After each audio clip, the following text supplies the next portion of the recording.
So I was going to note for the record that before recording, I said, like, well, you know, my job as DM is kind of over, so, you know, I'm not going to take too much of lead in this episode. And Austin was so quick to be like, bitch, you're stuck here until the very end. So welcome to the Dice Funk Season 11 Dry Side Post-Mortem. Sorry, just the most interesting thing that's happening right now is talking to you, because this is the first time you DM for the show. Wouldn't it be heartbreaking if we were all like, who gives a shit what Quinn thought about that experience? Shut up, nerd. In my mind, I was like, I'm just going to lean back. These guys are going to talk about their characters. At some point, I'll explain how I designed vibe checks, and then, boom, we're out of here. Apparently, people demand more of Austin, me. Quinn is in her senior slump. She wants to, like, take a nap in a health class or whatever. Oh, I really do. My senior year, I had study hall 7th period. I think like a math course that I eventually just stopped giving a shit about 8th period, and then nothing 9th period. So I really basically only went to school for like a half day most of the time. Seniors in my high school, if you had enough credits to graduate, were allowed to just go home after like the half day mark. Yeah. But I didn't have a car for most of the year, so I had to hitch a ride with another friend of mine. And when that wasn't possible, I just kind of had to hide in the halls of the school because the vice principal saw me. He would kick my ass out in the middle of winter into the rain and snow. Dan! Why is all of your lore sad? It's not all sad. To graduate college, I had to do Taekwondo. That's my last credit. That's pretty cool. Do you know how to count to 10 in Korean? No, I can do a little bit of a kick, and that's about it. I can't remember much about my senior year of high school, but something must have affected me, because to this day I still have like those like, oh, I'm still in school dreams, but specifically about like, oh, I have like my schedule for like my high school like year, and like there's one class that I like just keep forgetting exists, and I'm like, what happened? Why do I keep having that specific like element keep reintroduced? I finished all my classes. I graduated. I'm sorry to tell you this, Sarah. You haven't. This is the dream. You haven't finished your English project.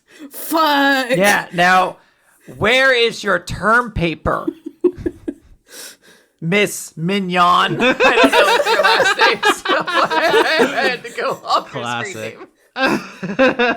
No, you're Sarah Dicefunk now. That's the fandom. I'm Sarah Dicefunk. You can also call me Cause, because a lot of people do because of my username. I can't express the giggle that I have every time I look up a Dicefunk episode, and it's like Quinn, Rolo Tilarios, Blue Sky at, Austin Yorsky, Blue Sky at, Dan, next. Yeah, I asked you what you wanted to put in the thing, and you said you don't exist anywhere. So, I mean, whatever. Just enjoy your anonymity. It would be incredible if you just started putting links to like random shit in place. Like it would be such a hassle every episode, but like it's my Blue Sky link, Austin's Blue Sky link, Sarah's Blue Sky link, and then Dan's just like, check out this chair that you can find at Ashley's Furniture right now. Check out this YouTube short. It would just be like, Dan, here's your weekly video of a ferret doing something funny. Like, it would just be like the weekly ferret update. That's actually, that goes pretty hard. I think, you know what? That's what we're doing for season 13. I'm sorry, you've created more work for yourself. I was trying to show ferrets to my girlfriend's niece. I was just like showing her pictures of ferrets, and she couldn't really get her mind around it. She was like, cat? And I was like, no, not a cat. It's a ferret. And she's like, dog? I'm like, no, it's a ferret. And she was just like confused. I was like, it just is what it is. What are they teaching you? It's a secret open the schools. Secret third animal. You had to ask yourself, when's the first time in your life you saw a ferret? That's a good question. Like what age were you when you conceptualized ferret? I think 8, because I don't know if I've told the story before. When I was a kid, our cat died and we didn't have a pet, and so my dad said, "Oh, you go to the pet store and get a new pet." And I went with my extremely drug addicted mom, who was not responsible or paying attention. And I was just like, "He said we could get a pet. I'm getting this thing. It's like a fucking dancing worm man." And then I came back and he was so mad. He's like, "You know that's not what I meant. I meant a dog or a cat. What is this fucking thing?" So that's how I got a ferret. So I assume you got I to love keep that it. story. Oh yeah, AJ was awesome. Best pet of all time. Hell yeah. Well, that actually is an interesting segue to talking about this season. I have a quick question for you, Austin. Ooh, that's me. AJ is the name of Miss Killings. Did you pick that? I actually have to ask this for myself. Did you pick AJ Killings, or did I establish that at some point? No, that's 100% you. No, I noted Damn. that, but I didn't say anything because AJ does stand for Austin Jr., which wouldn't have made any sense. Oh my god! For Miss Killings in context, but that was what you gave me. Austin Jr. Killings. Yeah, is that where we're gonna start? Because I was gonna start with you, Quinn. I was gonna say this is your first time DMing on this show, but obviously you have you've done it before. I learned how to play D&D from watching you play, so in a way, a lot of this is your fault. Was it any different with our audience? I mean, there's always a difference in doing a game that's for a wide audience as opposed to one I would be doing with friends. And then also just Dice Funk fundamentally is a different show than how I would generally structure a game. Usually, if you're doing like a tabletop game, you're thinking like 2 to 4 hours. It depends on like what age you're at. I guess when I was younger, I was like 12-hour sessions, more. Yeah, let's get back to that. But like... Oh my god. But more like nowadays it's like I'll like cap it like 4. But for Dice Funk, you really kind of have to hard cap around 2. Especially because very frequently we're recording with Laura, who like is existing at like 2 a.m. UK time. Like you don't want that. She chose to be British. That is her cross to bear. At character creation, she's like scrolling through the menus. And she's like, this one looks fun. Maybe next time I'll be, Swedish, but this time I think I'm going to go to this fucked up island. She was using an outdated creation guide. It was written back when they owned the entire planet. Yeah. Yeah. They hadn't patched it into the garbage island that it is now. They fucked it up with mods. Like they were just like, we want to increase like our bank fraud or whatever, but we fucked up all the settings so bad. You know where it really is noticeable as well? It's the food. You could tell you're looking at the food. You're like, I know. Where's my mod manager? Like, I clearly need to reorder these or something. All the food's looking gray and fucked up. What's going on? We can't immediately turn our joke cannon on Laura, though. I want to say about the extremely long episodes, it's fun to me because I listen to other tabletop podcasts. There are shows that keep every episode a tight 60 minutes, which is hilarious to me, trying to imagine us accomplishing anything. Like, the audience is hearing an edited version, and we're, like, barely getting to 2 hours, and it's like, what did we do? We talked to 2 NPCs, and then we yelled at each other? I can't imagine trying to get like half as much done like in 60 minutes, considering like a lot of the times by the time we've reached the 60-minute mark, we've talked about bullshit for like half of that, and then we're like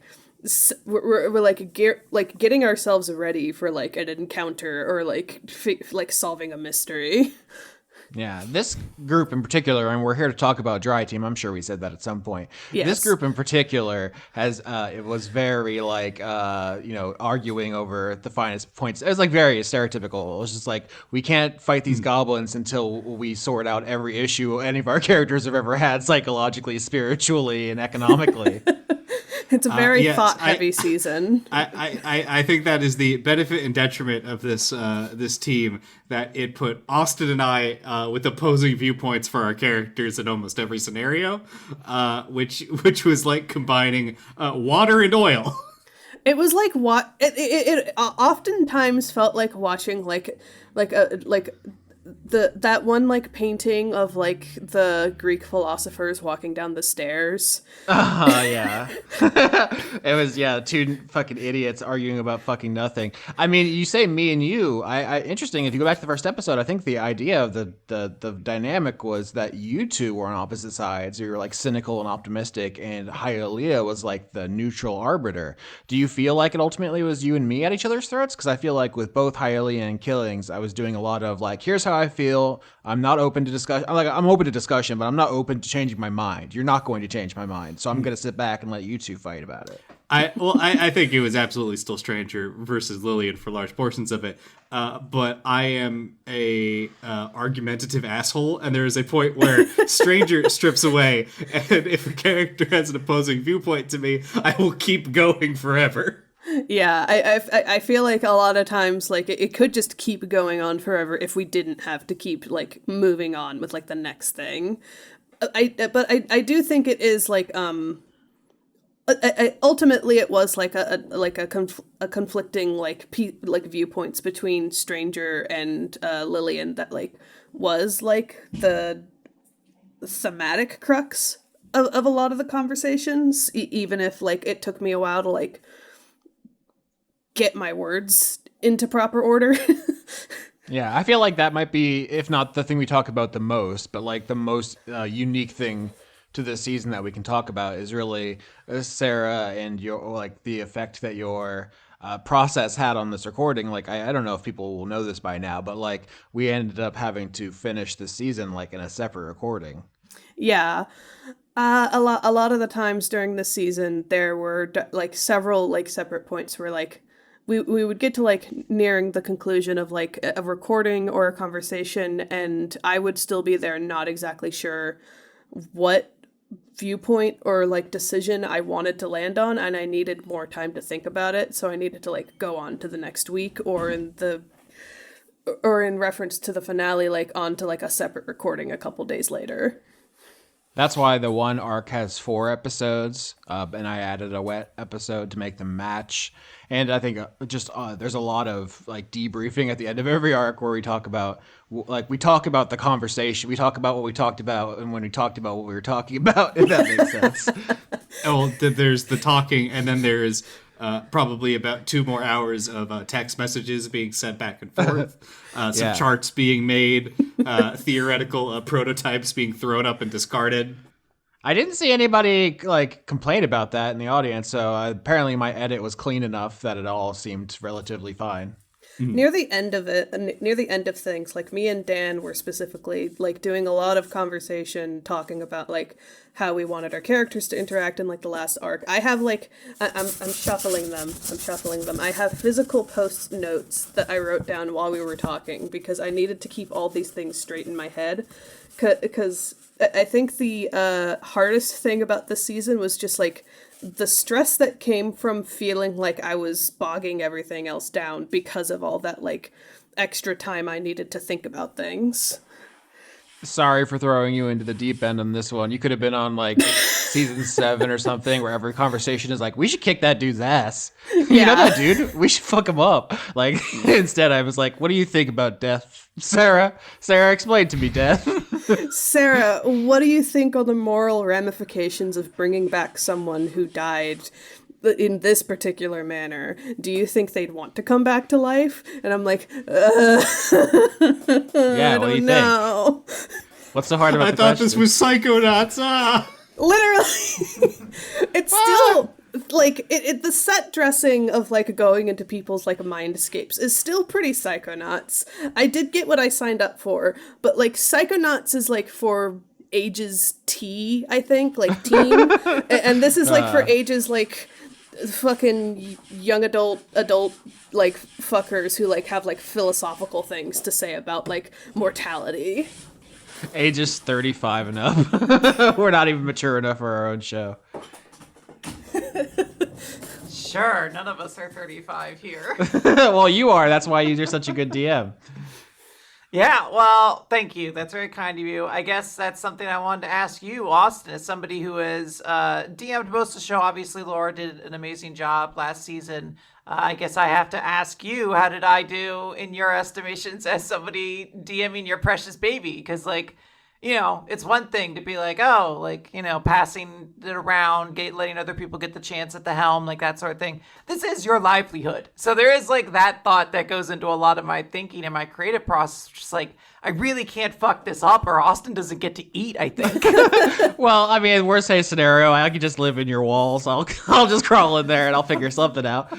But I mean, when we started this show, Leon and Crimson and I, we all had our own Patreons, and Laura joined. It's always been like everybody kind of puts your reputation out there. If you do something big and stupid, everyone's gonna find out you're an asshole. So we are all holding hands on the edge of this precipice. But I mean, no, obviously you did a great job. I'm not just saying that because I'm your friend, but like you could hear me on the episode like during the ACH vibe check, being like, oh shit, this is so cool, it's so awesome, or like really struggling with some of the stuff like with Popo and Slater. I think it's obvious to anyone listening how invested I was. So that's great. I mean, I don't know how far ahead we should tease, but I'll just say I am trying to get you back in the studio, Yeah, So. I will say I'm actively working on a season, which might be a first for Dice Funk. Well, not a first. I guess a first in a very long time for Dice Funk.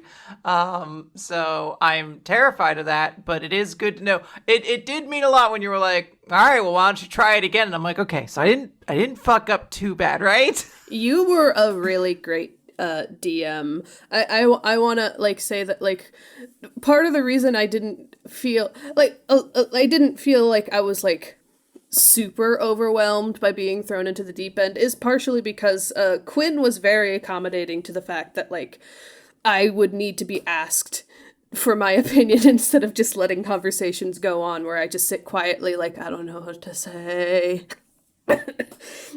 Yeah, I'm always on the lookout of trying to help my players get the best out of the game. I kind of have a philosophy as a DM, which is like I don't like I do care about my world, but everything that's going on here is secondary to the characters.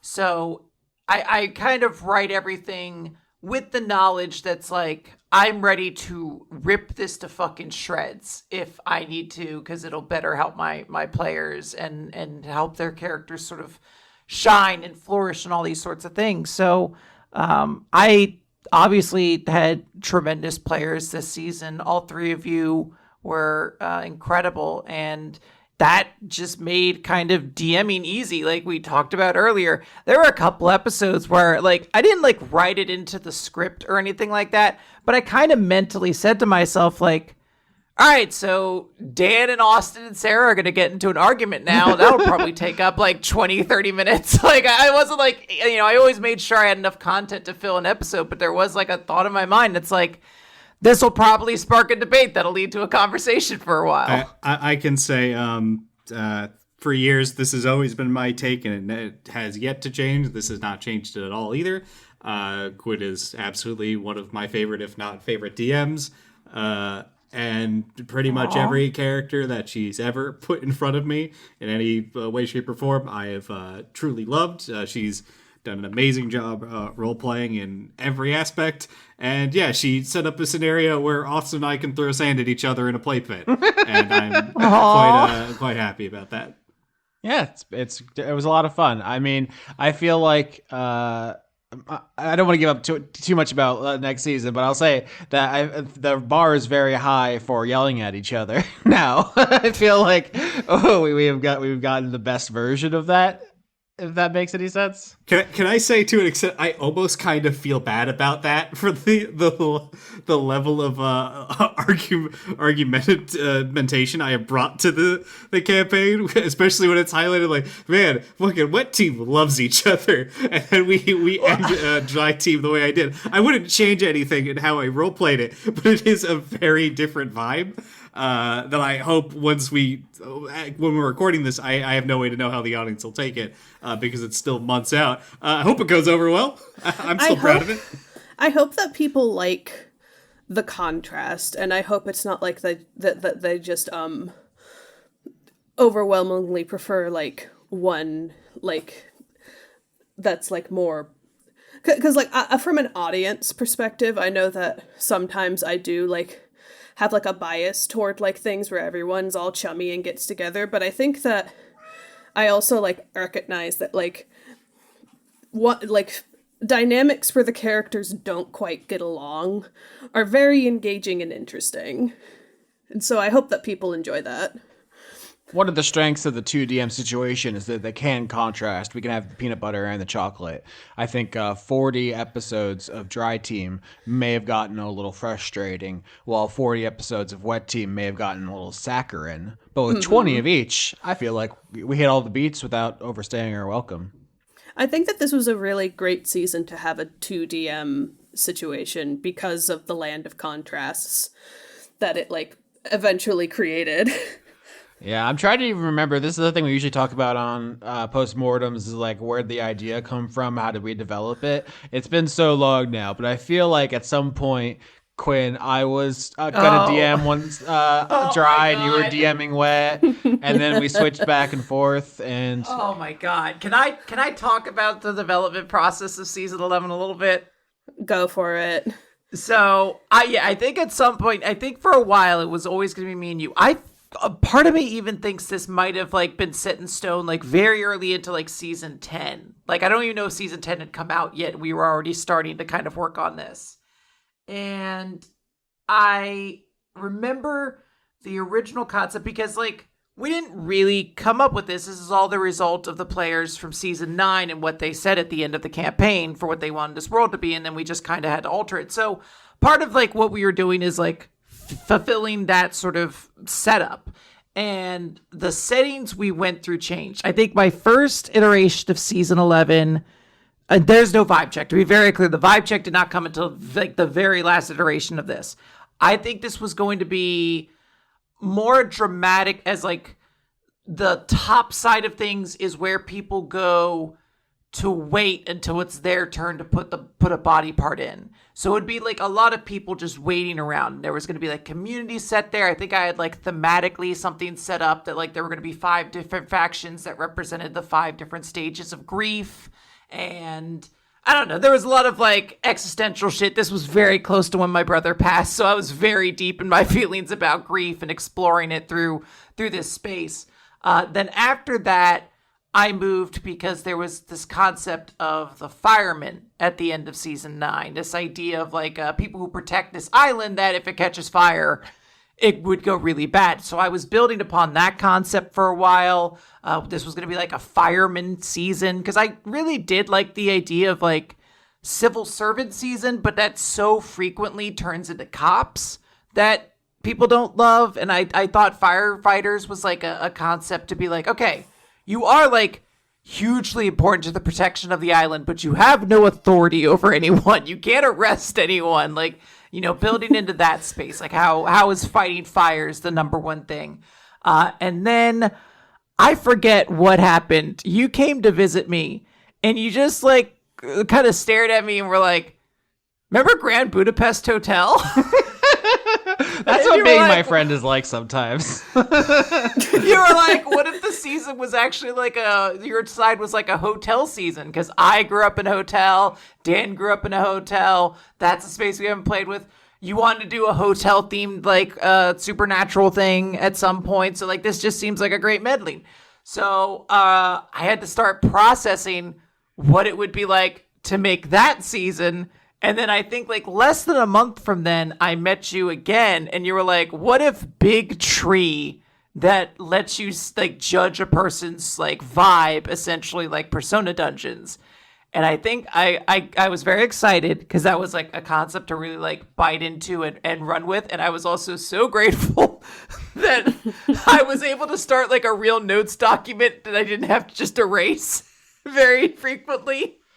Yeah, I think that the tree things came from I was making a character for the previous iteration, and I was like, what if I was like a paladin of a tree on the island? Because in season 9 they make like a island made out of plant material, and one of the player characters is a treant, and their like epilogue was like basically that they go into like a hibernation. Like you don't see them in season 11. I have my own theories about like that character and stuff, but it's like I was like trying to play into that space. Like you said, just paying off season 9 stuff. I was like, what's all the things Yes. they said on the recording that would be fun to bring back? And so I was like trying to make a character, and I was like, oh, is it okay if there's a big tree I can get my paladin powers? I might have been a paladin or a cleric. Obviously, highly ended up being a fighter. But that version, I was like, I could be a treant. Also, because I didn't get to play the treant in season 9 for very long. Piccolo is the name of that character. I controlled him as an NPC for like 35 seconds max before a player took him from me,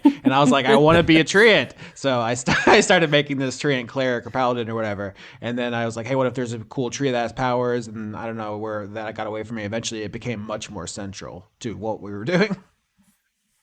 Yeah, and I loved it. I think all the other ideas, though there were maybe interesting concepts, this was one of those moments of sort of collaborative storytelling that was really, really helpful because, like, conceptually, each arc kind of being themed around one of these vibe checks made it very, I don't want to say easy to write, but more like natural to write, if that makes sense. Yeah, I mean, each one you did, because what I really liked about your writing style is you kind of took the simple premise of like looking at someone's life, and then you did like little variations on it. What if they were undead? What if there were two people and one was, shittier than the other? You were just like riffing on the concept. So it was like, it's like almost like a game design kind of iterative process. Oh yeah, I could absolutely talk to that. I don't want to speak too much because I don't want to cover up Sarah and Dan, who did such great work this season. I want to let them talk about things. Nah, as it's well. my turn to take a break. You talk. But I do have a lot of thoughts about how I designed the vibe check specifically in terms of like game mechanics. To the point where I had a list. This was one of the first things I did after we came up with the concept. I immediately was like, okay, so I conceptually get the idea of vibe checks, Persona Dungeon, a world in Psychonauts. Like, I get that idea. It's a representative space about somebody. How do I find interesting ways to do that? Because I could do it straight, but you can only do that once, and then you have to keep changing it to like just keep things a little bit interesting. So I put down a list of different things, and I think by the end of it, every single one I had written down was either used for a vibe check or was one we just never got to do. So I had in there a dungeon. I called them dungeons at the time. A dungeon impersonating as someone else's dungeon, which ended up becoming Dumas' vibe check. A dual one where you cross back and forth between two different ones, which ended up being AC and H. And to a lesser degree, Pofo and Slaters, which were like two layered on top of each other. Someone forcibly interrupting a vibe check with another person. That happened with the Pofo one. And then a violent dungeon. I wanted like one that's just like aggressively like intolerant, which was what I was going for with Reso. To entering a dungeon and discovering there was someone more worthy to raise in it, which is what I ended up doing with Stranger. And then I never got to do Queen Kilpatrick's, but I had an entire concept for that, which was going to be a one-room dungeon where she was going to be sitting in a throne room kind of watching you. And like it was going to be like kind of framed as though it's like a museum of the history of her reign. And there are these little dioramas that when you'd get close, she would like tell you this compelling story about them. And then you get to enter it like Super Mario paintings, and you would find the objective truth is different from what she's telling you. Oh man, okay. So it's funny because the Kilpatrick one was one I actually suggested to you when I was actually like pitching you on lengthening the amount of arcs we were doing this season, which we can get into. But the Super Mario 64 thing, I'm glad you didn't do that because that's a later seasons I already have documents for. Oh yeah, that's very good. We're going to become Italian? Yeah, I'm making all your asses Italian. Oh god, he's gonna kill us. White Lotus season 69. Everyone's becoming Italian. God So damn. we do have questions from the audience. I don't know if we want to vamp more, but I could also just start throwing some of these out here. such as from Psycho, Conduit of Banyan Funk, Sarah GM when. So this is something that I have had. I've been putting thought into it. Definitely lower your expectations. Don't expect like Sarah to GM a season anytime soon. But I would like to see about like maybe GMing like a one shot in the future, because I have like a bunch of not D&D 5e like tabletop games that I just have like saved in a Google Drive, and I haven't really gotten a chance to use any of them. Yeah, a one shot feels like the most reasonable place to start, and if that goes well, like a mini series, like we did with Gun, Puns, and Justice, and then maybe a season. But I'm imagining being like, okay, Sarah, everything's on you. Don't fuck this up, and you just evaporate into the air. You just become a ghost, like Final Fantasy Spirits Within. Yeah, I just kind of like dissipate into dust, and then I blow away. Yeah, it's Mr. Stark. I don't feel so good. To progress off that question from Tara, Sarah, how did it feel to have a much bigger role than last time in Dice Funk? How did it feel going from longtime fan to PC? So, one of the most interesting things about shifting from the mini, like, series, basically, that I did on season 9 to being, like, a full-time player on this season is that having more time to do things with my character ultimately left me feeling like there was a lot more that I missed out on doing, and was a little more stressful than when I was playing Gladys, because with Gladys, Austin was very upfront about the fact she could die in like 2 episodes. And so I was always playing her with the idea in my head that like it's okay if she dies and the miniseries is like done by that point. In a full season of Dice Funk, I'm not trying to get my character killed anytime soon. So I have to sustain them and like keep thinking about like how do I like convey the beats I want to for like a character arc and character interaction with the other players and with the NPCs. And like the biggest struggle I found was that there was just a lot of like ideas I had after recordings that I wanted to implement into future things, in like future recordings, and then I like didn't get to them because I couldn't really like figure out how to like slot what I felt like were just like I couldn't figure out how to slot the square into the circle, because like there was a lot of things that like I had ideas for, like like I wanted to rope Lillian's family stuff into things a lot more. I wanted to I wanted to have a through line of mystery about like what killed Needles. We kind of set that up, but we never paid it off. There's just a lot of things that you have to balance when you're like playing a full season, and I think that was a very enlightening learning experience, and I'm gonna be thinking about that as I like get prepared for like another future season. I'm trying to remember the game designer who said that you should play your character like a stolen car. You should just go as fast as you can, because you never know what's gonna happen. That's kind of how I do. Like, I blew my character up. So let me tell you, Sarah, nothing gets the stress off your shoulders by being like, listen, if they die, that's on them. That has nothing to do with me. I'm fine. I'm gonna go eat some Cheez-Its. Right. I'm alive as hell. I think the difference is Sarah loves her children. I love my children very much. I wanted nice things for Gladys, but like I was okay with Gladys dying, but I want nice things for Lillian, and I don't want Fair to blow up in like 2 arcs or something. Hylia knows what she did. I guess building off of that, this also was like, a very different sort of like party dynamic. How did that feel for you?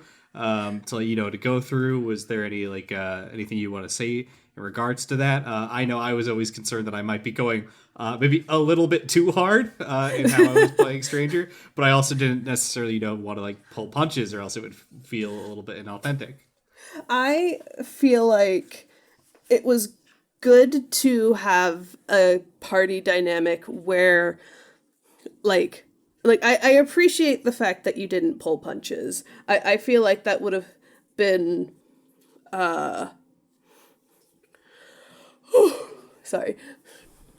I feel like that would have been a disservice to your character, and I feel like that would have been a disservice to my character too, because there were a lot of times it was very tough to roleplay the way that I felt was both in character for Lillian and also interesting narratively, but I feel like I got better at it over the season. I'm ultimately pretty happy with the fact that there was a lot of like tension and butting heads between our characters specifically, and I think one of the things that I'd like to improve upon next time is trying to get those kinds of interesting character dynamics with every person in the party, because I felt like there were a lot of times I tried to interact with Hylia and Miss Killings that I felt kind of fell flat because they were so obstinate. Yeah, I mean, I make difficult characters. I will say that I appreciated, I have my problems with the time management aspect of like how sometimes we would go a little bit in circles, but ultimately I much prefer people having their characters at least having strong opinions about what's going on than not. Like, I think that's really frustrating for me in the other direction when I'm like, all right, the fate of the universe hangs in the balance. There's the angels and demons and gods are all warring. What are you going to do? And you're like, I don't know, whatever. It's fine. It's like, well, then what are we doing here? So I will absolutely take a little bit of heated gamer moments over that. Yeah. Well, we don't want heated We don't gamer want moments. heated gamer moments, but like That's what got Park sent to HR. Can we talk about how that one line completely changed how Parks had to be for the rest of the campaign? He had to go on an apology just for calling someone queer in like the normal definitional use of the word. Yeah, not as fun as the other old-timey word when we talked about wine making you gay, and then all proceeded to intentionally misunderstand it hilariously. Yeah, I just want to thank Dan for that. Yeah, I Parks turned out to be one of my favorite NPCs. I quite liked the character. I quite liked his redemption arc, as I will call it as well. I love that silly little room. That's probably what I would have ended up playing if if Stranger died, if Harvest hadn't been introduced at that point. These are two very interesting questions that we do have to ask. This is a good time to ask them. Everyone's favorite NPC, and then who you would have played if your character died. Who would I play if Hylia died? What an interesting question. So much to consider. Yeah. I think favorite NPC, probably like the ones I spent the most time talking to, which is like Dumas, and I liked Pofo a lot. But like I think Dumas might be my favorite just because like I liked like the interactions that came from like such a like I think like the changeling thing is such an interesting like character problem to have, and like the bad luck like stuff, like the anxiety, like getting over that. I thought that was interesting. And then I feel like it should be obvious that if Lillian did die, I would probably like play Needles as like a barbarian or something.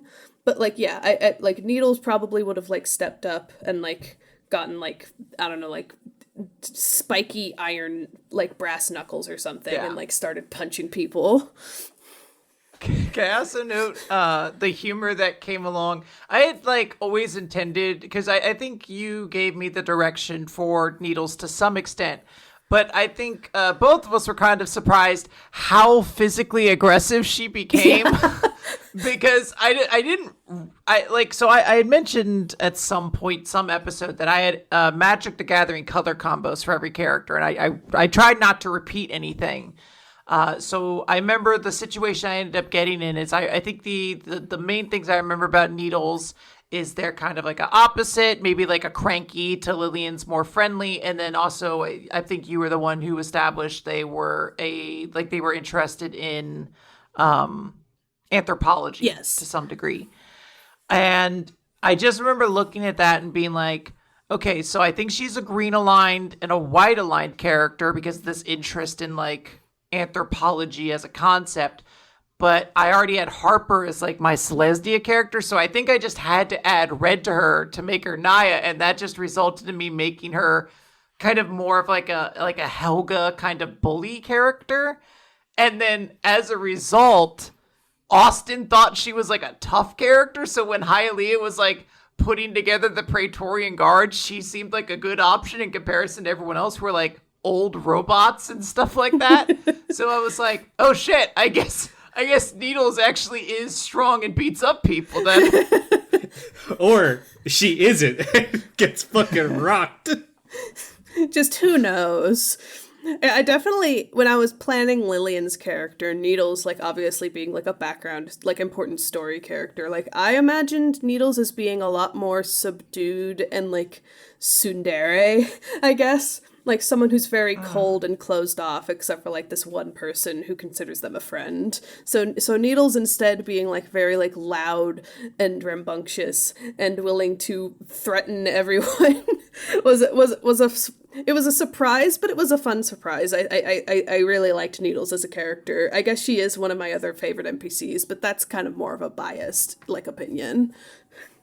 I don't know. Dan didn't say Harvest. So that's the thing I was going to say. I did absolutely love Harvest. Quinn basically played him exactly as I had imagined him. I don't think I would have actually been able to play him as a character in the sense that I could absolutely have role-played Harvest, but I think if Stranger died, he would have just gone to burn down the island. Like, yeah. Harvest, it becomes the villain of the campaign then. Fucking Harvest got such incredible booking. Everyone talked about him like it was fucking Goku. We never got to fight him. This didn't come up in the final epilogue, but it was a possibility. We talked about it. As time went on, I was figuring, Harvest is kind of like the verbal raid boss for Lillian to try to convince to change his mind.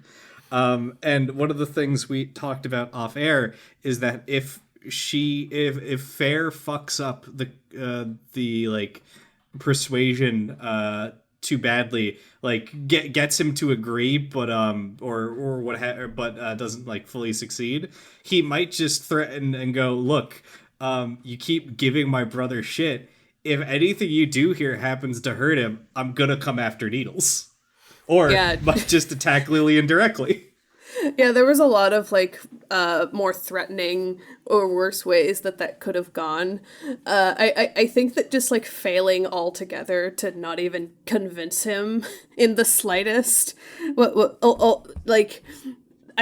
ended up being a safer option for Lillian, even though it, like, it means that, like, Lillian never got, like, to get Glenn on the table, because I don't think Lillian would send paladins after Harvest. I think that's just against Lillian's moral code, which Faye would try to stick to. Yeah, I think that was his test. I think that's what Harvest is like. If you send them after me, no, they're probably going to die. But if you want Gotch back, it's up to you to not Gotch, Glenn back. It's up to you to basically make it happen. Like, you're not gonna talk my way in. You're not gonna talk me into it at this point. You're gonna have to do it by force. Yeah, I found it very interesting that ultimately, like, Stranger did relent and hand over, like, the body part of the person who we kind of seemed to agree deserved to come back less. And I like that ultimately Glenn doesn't get that chance because of the person that his body became. Yeah, and part of that is like kind of like a culmination of like Stranger and Lillian's worldviews butting up against each other the entire season. Stranger wasn't really able to budge Lillian all that much, and Lillian wasn't able to budge Stranger. So instead of like all of these hypotheticals that the both of them are running through, it made sense that, okay, fine, I'll put it on the line. Let's see how it goes then. Like, we can't. You can say, oh, in theory, this is going to go well or go poorly all you want, but until it actually happens, you're not gonna get your payout. Yeah, and that's why I think it's more interesting to keep whether Gotch actually does good or not I personally think it's more interesting to make that ambiguous, because then it doesn't really give you an answer of who out of those two people was right or not. Austin, I haven't heard, like, we know obviously you went on to play Miss Killings, but like, did you have any favorite NPCs? Any, like, what stuck out to you? I mean, the one I had the most fun with ultimately was Commander Commodore Cassidy, which I just amused myself. I don't know if anybody else liked that as much as I did. I just I loved it. Okay. I love that there was that kind of relationship between the characters, because it is fun. These are two characters that would have a connection, a history, and it is fun to play it as so different, because this is like, you know, Dry Side, it's the gig, it's this community, people are working together, there's like a real camaraderie there. And then there's just two people that have like a feud, except one of them doesn't realize that feud's going on. Yeah, it's just I mean, it's kind of a trope, but I think that just the on-site Roadrunner Wile E. Coyote thing is just really fun to me. And then also, you made enough of a character there. There was literally a point, I think, between Hylia was dead, but the episode wasn't out, where I was like, what if I play Commander Cassidy instead? He's obviously like a better hero. Like, Killings like fucking sucks. So that is also something I like, that, well, because I think it also speaks to kind of how, like, Hylia isn't, you know, a classical sort of, like, religious character that's all about, like, oh, the holiness of my, my God. They're trying to, like, build an enterprise, right? And the person that they empower is, at least at the start, nakedly there for their own self-interest. Yeah, I mean, I was trying to play all the religious characters. This is almost like a challenge I gave myself this season, was for them to all be relatively well-meaning, because it's so easy to just do like evil, corrupt church person. And I was like trying to like stretch like the writing to not fall into that, basically. But yeah, I think Killings went on an interesting journey. I'm actually planning on doing like the last crew gunk of the season, like the interview show, to talk about Killings, because there was a real moment of panic where I was like, I'm going to get 6 episodes to take a kind of shitty secretary and make people care about her at all. And you know what? If I could say so, I think it went as well as it could have gone. I think he did. Quinn, what was Killing's original personality going to be? You indicated that there was more to her, but we kept fucking up every single role we had to try to in any way socially interact with her. Yeah, so I wanted Killings to be aggressively not helpful to you. Like, it was a contrast. The first person you go to vibe check is Harper, who was like the sweetest person you could possibly run into. He's so acquiescent. He would do anything for you. He forgives that it's not even his brother. He doesn't get angry at you. And it was a moment where I was like, okay, so like the next time has to contrast that to some extent. So obviously there was Buck, who like had a little bit of like a toxic identity and like is a bit more aloof. But I was like, I want Killings to be involved, and she's going to be annoying and obnoxious. But if they interact with her, I particularly like adding the dog as like a way to humanize her. I think they'll realize that she's just like a super stressed, like employee of somebody who's really demanding. And at this point, I hadn't really conceptualized anything about the civilization biome in a living city. That was like a complete accident that I could talk about later. But I was just thinking, this is a world where she gets power from somebody else as a warlock. You know, you combine it with the idea of like somebody who has to serve. Like, it's not, news to say, like, obviously there's a little bit of Elon Musk commentary in the way Slater exists, except unfortunately, you can't just nakedly do Elon Musk anymore. Like, it's too cartoonish to be believable as a character. So I actually had to, like, intentionally write Slater to actually know what he's doing and be good at it, which was different. But, for Killings, I was channeling all these women that have frequently worked underneath Elon Musk in, like, very public-facing roles where they just get shit on mercilessly and then frequently tossed out. I forget her name, but there was that one employee of his who was the one who, when he first took over Twitter, you could see a picture of her sleeping on a sleeping bag in the office, and she was so like, this is all about the company, guys, like grinding is what it's all about. And he fired her like 3 months later. Like it's that kind of level where it's like Killian's is good at her job and she's very devoted to it, but she's like desperate to survive. And surviving in this case is keeping her power. So she was willing to do everything, but you could talk her out of it. And then there would be consequences to doing that. Like she would then be looking for a new source of power. I had like written in and kind of planned the idea that maybe that would be White, who would be her like a patron, or the tree as a patron, like, you know, different concepts out there. But she would be looking for someone new to get power from if you got to talk to her. But you guys failed every interaction with her, so she just did come off as like a competent secretary who got shit done and didn't have time for nonsense. Yeah, I think a couple different ways it could have gone, but I really emphasized ultimately that like she wanted safety and protection, and that's like the drive for the power. Because I could have made it more personal, where she's like, oh, you know, Slater didn't respect me, and he, you know, didn't value me and stuff. But like Slater didn't have enough screen time, I thought, to make that land. Like he wasn't around to interact with. So I tried to make it more internal, which is where it ultimately ended with. That's that warlock ability that she used to save her life in the White fight, and then kind of is how I ended up characterizing her, was just like the safety of the banyan tree and surrounding her and stuff. So I liked how it worked out. But yeah, I think you said to me like on Discord or something that like she pretends to be like super hard edged, but actually, you know, there's like more to her under there. And like I think there is. I think we got that, but maybe we not maybe definitely we would have played it different because we're different people. Oh yeah, absolutely. There was like a lot of different ways that you do, and that's the interesting part of it. You know, I've been talking so much to you, Austin, recently about like X-Men, and like you asked me recently what like my interest is in, you know, the X-Men and comics in general, and it's always the idea of writing in different interpretations. So I do like the idea that, you know, I played Killings for, you know, whatever, 3-4 episodes. I guess it was like 2 arcs long, but she didn't do a lot during the second one. You know, I played her a certain way that was represented by the you know, the dice rolls and the actions of the players. And then you got to handle the ball and you took it in your direction. I think that's great. Like, you know, people can look at my notes later and be like, oh, that was like one interpretation of this character, but what we saw on screen got to be this very different thing, and it's very interesting. And I loved it. I thought Miss Killings went really, really well.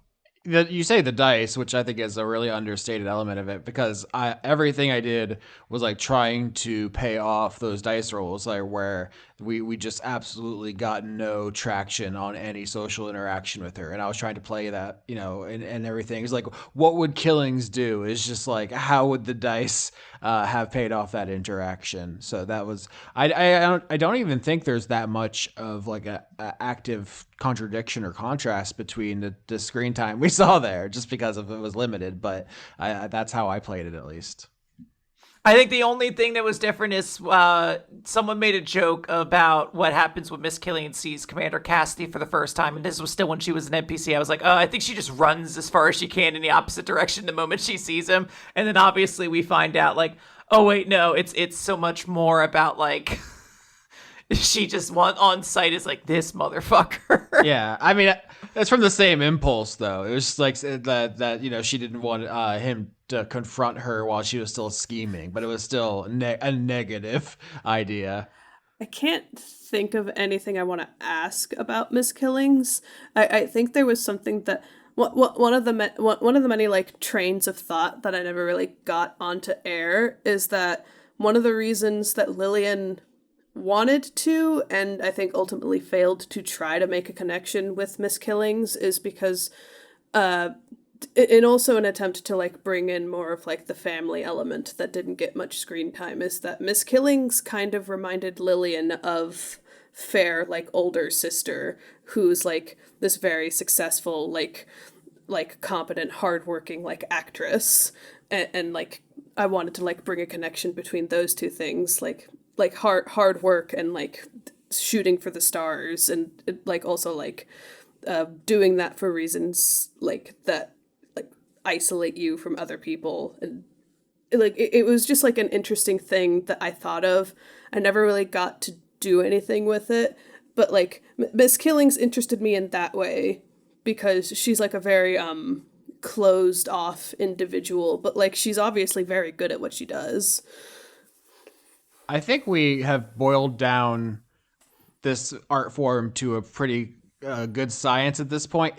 In 40 episodes, you can characterize like 3 NPCs. So I was like, yeah, I never thought we would get that much into Lillian's family, just because I was like, I think with Needles and with Harvest and with, I was just like, yeah, that all our dance card is full, and that's nobody's fault. That's just how the math works. It's definitely one of the many interesting lessons I've learned. For my next character, I think any background NPC stuff might be limited to like 1 or 2 people. I think it's good that I had all these thoughts about Lillian's background, but like I realized that like there's only so much time to do things.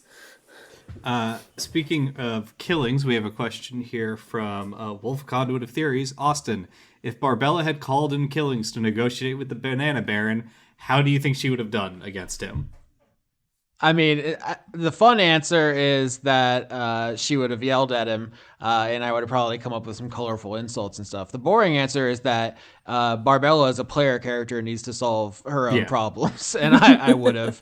I don't know. I don't like to think in terms of like reward and punishment. I feel like we're all friends trying to do a thing together, but like that's the kind of stuff that I try to discourage. I will say, like politely, is like you don't stop asking the NPCs to solve things for you. Like you can ask them for their perspective, but like that would not have gone anywhere. Mm-hmm. So that goes to a thought I had that is leaving my head, and I'm desperately trying to get it back. If I keep talking, maybe it'll come back to me. I love this. Yeah, this is such a classic move where I just say, well, from a certain point of view, from a certain perspective, but I'm actually scrambling to remember what I was going to say. And also talking has sent it completely from my head instead. There it goes. Fucking got his ass. I hate when that happens. There's always... I remember what it was. Yay. So, Miss Killings abstained from the vote at the end of the season, right, on how, if Barbella should come back or not. I believe she did Hylia. Hylia should come back or not. I believe she did, however, voice her opinion on which, path should be chosen.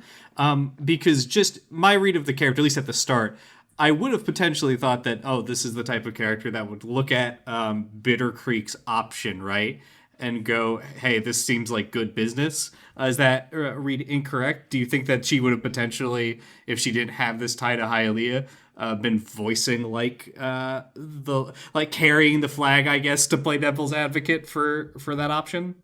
Absolutely, yeah. If the problem is that Bitter Creek and Killings are both me, so I can't have them talk to each other really. But yeah, on the face of it, Killings would be like more power, more money, more influence or whatever. With Bitter Creek, it's just the idea is that she has this pre-existing warlock relationship with Hylia, and on screen we've gotten no confirmation that she can get any equivalent power from Bitter Creek. But yeah, if Bitter Creek was Quinn's NPC and it would have been a natural way for them to have that conversation. There's absolutely a version where she sides with Bitter Creek. I kind of feel bad. Maybe this is more of a wet team conversation, but I feel like people didn't give Bitter Creek a chance. He was well-intentioned and correct about everything. I was really trying to make it a fair choice between Bitter Creek and Hylia.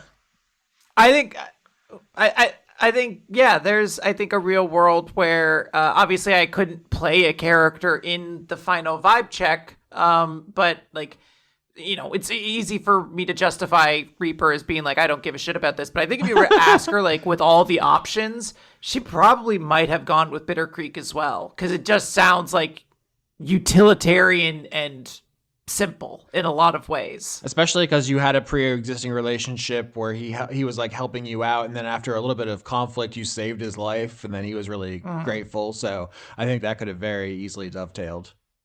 I think the interesting thing about the choices we were ultimately given at the end of the last vibe check, and something even all the other things that we already said about why our particular group of characters weren't picking the Bitter Creek option. I just never really considered his option to be one I would be picking between, because Dry Team didn't really get a chance to interact with him either. And I know that's because he's on the other side of the campaign, and I don't know how that would have worked out. But maybe if we had gotten to like interact with him for like an arc or something, maybe there would have been like at least, if not a different decision made, at least like more thought given toward toward his side, aside from just like, no, we can't make that decision. He want money. Yeah, I think to an extent there is very much like, modern day idealist sensibilities going into that, like in how the choices we're potentially like making, because we are people, our own like internal opinions are going to filter out through things. This I think goes to a question I saw in the Discord, but I can't see now. Like, what would our real world votes be for like the system you pick? I don't necessarily know that I would have picked Hylia, Barbella, or Stranger's options. There's a good chance I would have potentially like picked some variation of Bitter Creeks, because you are reversing like the course of life and death. And I know I personally, and I think a lot of people in reality, would be like, hey, I don't want to come back 100 years later without any of my friends or family or any idea of what the culture is like. That's kind of a cruel thing to do.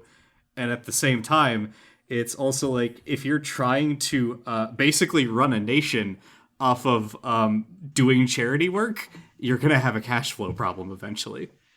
Oh, I would have sided with White. He was correct. Objectively, people should not have that much responsibility. We're incredibly biased and corrupt. I think we proved this season that no one should have that much power. That's something that was so apparent to me, was that there's no moral or like ethical way to do this. It's very funny that like even trying really hard to like keep like a moral ground and standing, like every single one of us did something that shows that like we're not even really like setting up the rules properly before we break them. Like I think a lot of vibe checks after the Dumas one had something going on with them that was not above board. The implication was supposed to be that until White started to become an issue, you guys did have regular vibe checks that you were doing. They just weren't interesting. Like they were like, oh, this guy, I don't know, he fucking fell down the stairs and he broke his neck and he was like a good dude and he liked his family and he walked his dog 3 times a day or something like that. And like that's not worth talking about. But obviously, we're focusing in, and dramatically, the relevant ones happened around those moments. So you guys were supposed to have had more experience with just like a regular thing. It's that same concept of like, obviously, Batman's done more before Dark Knight Rises. He didn't do 2 missions and then decide to retire. Like he's had an entire off-screen career doing this, which goes back to a lot of like Stranger's point of view. Like if he still wasn't happy with the fact that like people might be coming to hunt his people for their bones and shit, but he could see like, okay, this is an immediate threat, maybe we can get something out of this. Like he's not making a like, oh, I believe this should exist, because I'm not sure, at least at that point he didn't necessarily believe that. He's here to make a deal and to work off of that, and he doesn't think that necessarily anything that we're doing here is any more moral than anyone who's like opposed to it. Like he kept repeating over and over that fucking Barbella killed a kid. We're setting up a nation and like making up laws and killing people. Obviously people are gonna have their own opinion on that. Like we're no better or worse than anyone else.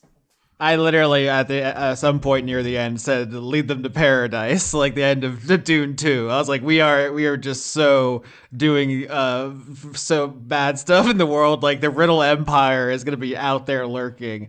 I couldn't believe. All right, we can't put this in here. There has to be like a wet side conversation. Yeah. But I was astonished when I suggested like, well, why don't I because.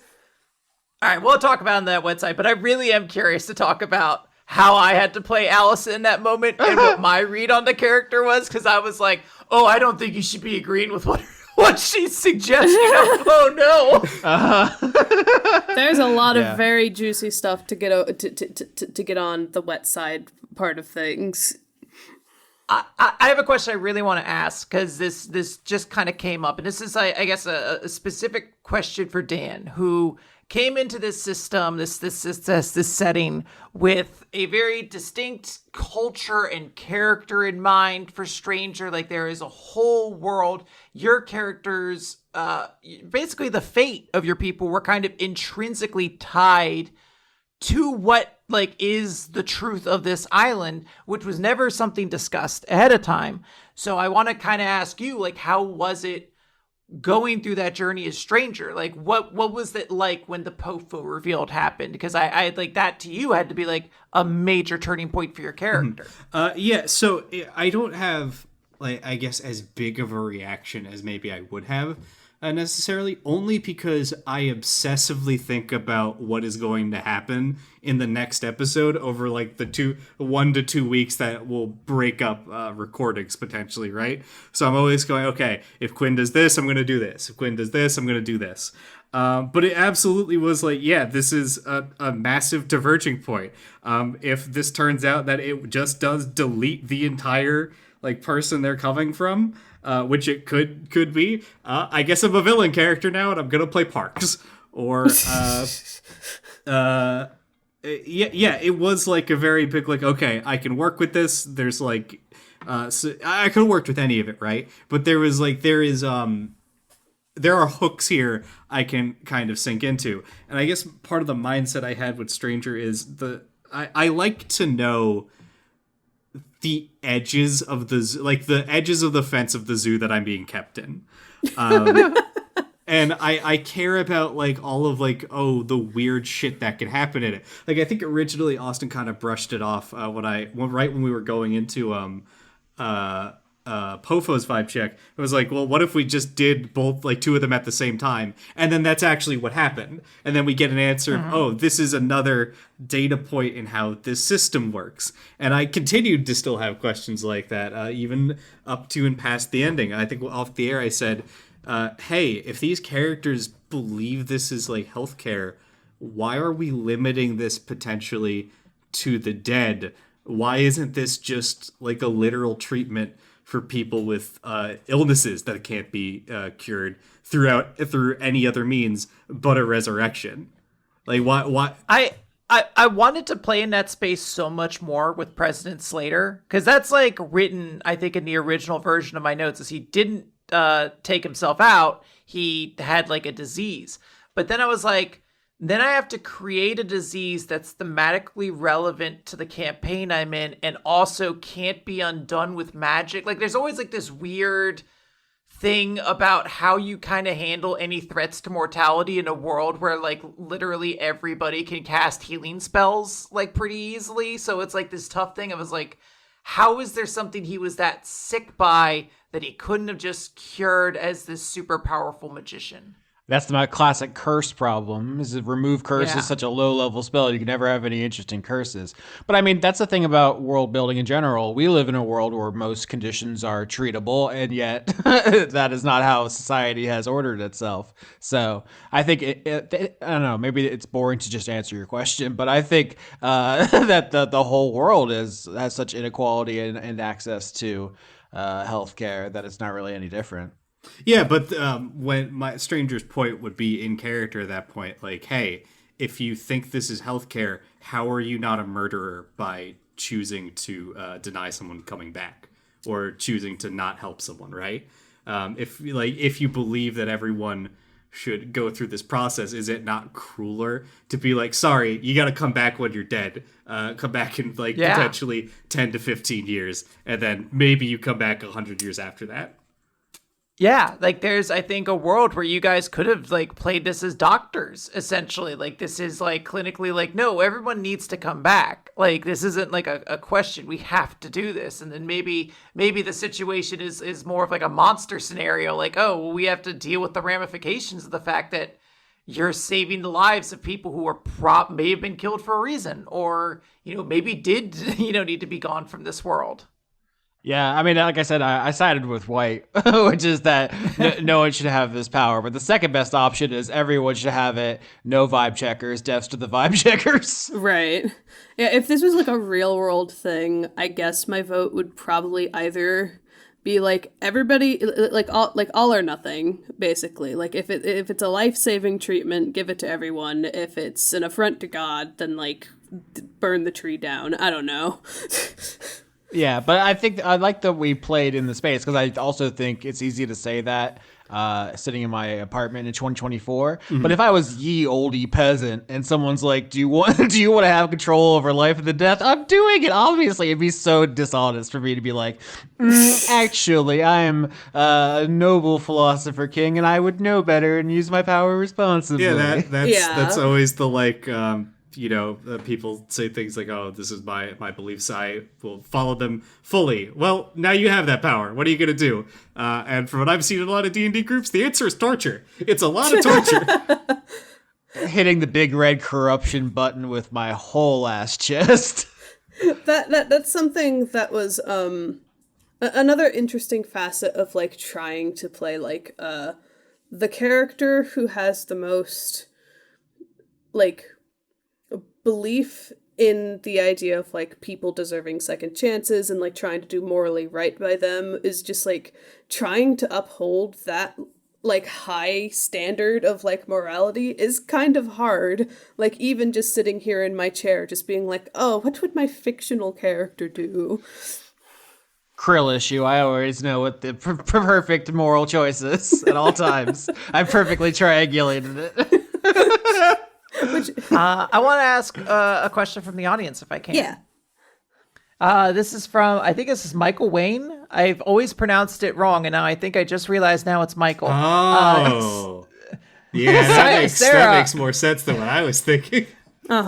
Sarah, with the Mask of 3 failures for a crit, did you have more fun or frustrations with it? I think in terms of like the the comedic through line of like using the mask and not using the mask, and like sometimes I decide not to use it and I botched anyways. I think that made the frustration I had with the mask worth it, just because I thought that was funny, and this is a comedy podcast. I think, let's see, I had a note about this. Were the crit moments that Lillian got to hit satisfying for you? Like, because that was the goal. I was like, look, I want this weapon that basically, or this item that's basically going to make it like kind of frustrating as a player to like fail skill checks and like hold the party back in some way, but you guarantee being able to do something really cool when you really need to. I think I think the only like crit that I can remember being extremely satisfying is when we had the fight with Cassidy, and like I got to like hit him like with like a crit attack like after I had expended like all of my spell slots. Like that was very satisfying. I think the other ones were like I can't even remember what the other ones were aside from the Slater fight. So I You used one to convince White to go away. You like ended him potentially just like trying to start nuking the campaign right at that point and got him to go, fuck off for an entire arc. Would your opinion potentially be a little different if the curse did not turn out to be real and then got transferred to you? Maybe if the curse wasn't real and Roll20 didn't hate me, maybe I would have like a different opinion on it. I think that it was an interesting experience. Maybe I'm not as satisfied with it as I'd like to be. And like it was a very cool idea. Quinn, you have very cool ideas. I don't want to hurt your feelings. I consider them hurt. No. I do think, like I was trying to say, like I think it was a fun experiment, and I liked the things that I got to do with it narratively. But the next time I get like some legendary like magic item, like I'm not sure if like you just wanted to do plus like 2d8 damage. You don't want this whole fucking Yu-Gi-Oh paragraph shit. Like it was. You should have taken the gun. It was great. I loved it. Your gun was so cool. It was a cool mechanic. It was just kind of hard to... That was the thing. It was hard to, like, decide when to fail things. And throughout the entire season, like, I never brought it up directly, but I was never, like, sure if the mechanic was, like, if I, the player, am choosing to fail these things. Like, is that, like, Lillian deciding to fail these things? Or is it, like... of like me as the player like inflicting this on Lillian without their knowledge. Oh, I always interpret it as the latter, that this is you as the player character as a way of representing Dumas' bad luck, essentially. Like you just 3 times you just fail. It just happens, but that all leads up. Like obviously that's a shit magical item. No one would want that. So the payoff is that you basically bank up failures to then guarantee a big moment. Yeah. And I internalize that entirely as just like a meta narrative sort of thing. No, Sarah is the bad luck curse. You're the one doing it. Think about it. Makes so much sense. Yeah, definitely if Roll20 was nicer to me, I would probably have a different opinion on it. As it stands, like, it was, like, maybe I would have, like, picked a different, like, magic item, like, if I redid things, but, like, I don't regret, like, using this mask and trying to figure out its, like, intricacies and like, getting those, like, big moments at the end. I think there was enough positive to it that, like, I think it was worth, like, the failures. Yeah, absolutely. Did you guys like the items? That was just an element I wanted to throw in because I know Us likes to put little things. I know season 9 it was about like getting these different corpse parts essentially that like gave people powers, and we famously had I think they were called totems in season 3, and then season 4 is when characters start getting conduits. I was like, I want characters to get something, and particularly like this idea of like an item coming from the tree, which was supposed to tie into the lore of the tree that no one asked about. Oh, yeah. I'm sorry for not asking more about the tree. No, that's fine. There was like an entire like explanation for why the tree kind of works the way it does and how it constructs vibe checks and why items well, get what is created. that reason, Quinn? No, I mean I'm not going to tell you now. Like the story didn't involve it, so we're not going to worry about it. Tell me after the recording then.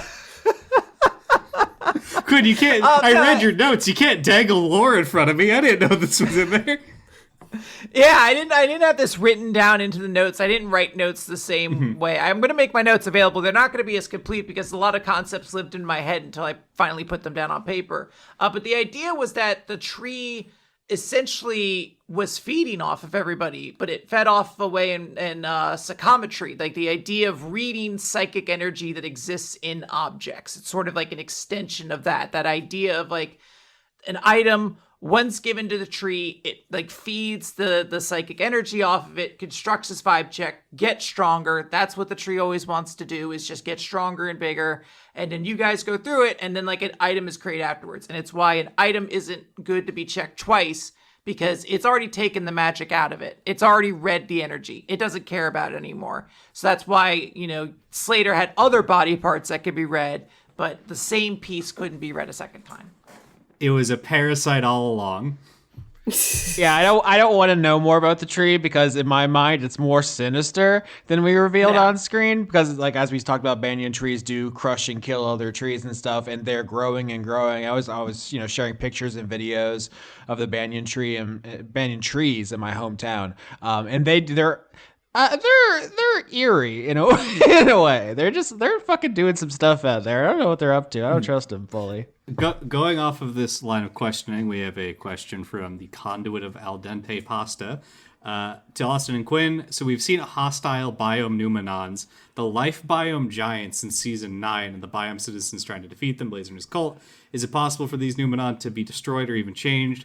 Will we ever learn the consequences of dramatically tampering with the biome's Numenon? I thought this was interesting, mostly because at the time that concept didn't exist. Austin, is the giants in that season now a Numenon retroactively?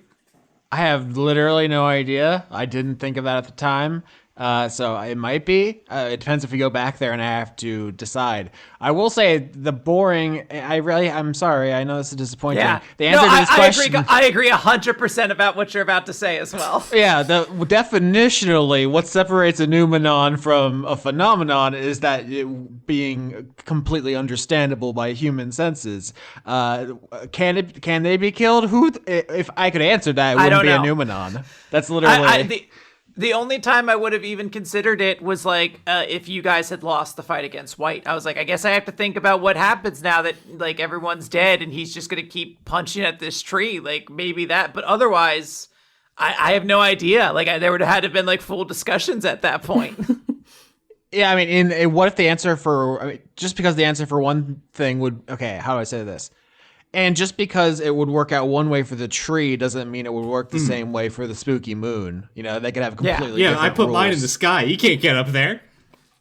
Nobody can fly all the way up to the moon. I can't wait to turn my stone soldier from defense mode to attack mode so that he can blow up the moon. No. But yeah. I mean, we're looking forward to future seasons set in Arabella, and that's just a fun new toy to play with. Is like, oh, what freaky thing could be here? And I'm just gonna tell you, there's always gonna be a limit to what you can know about it, and that's just the difference between that and a form, capital F, that we've established, which is so extremely the thing. It's the most definable thing possible. So I did see a question from the audience that was asking what was the form for the season, quote, obligatory. But I would like to ask, how much do you think you're going to use these as like concept in the future? Like how much of a focus do you want to give them? How interested are you? I mean, I personally think that these make an incredibly interesting like pantheon replacement.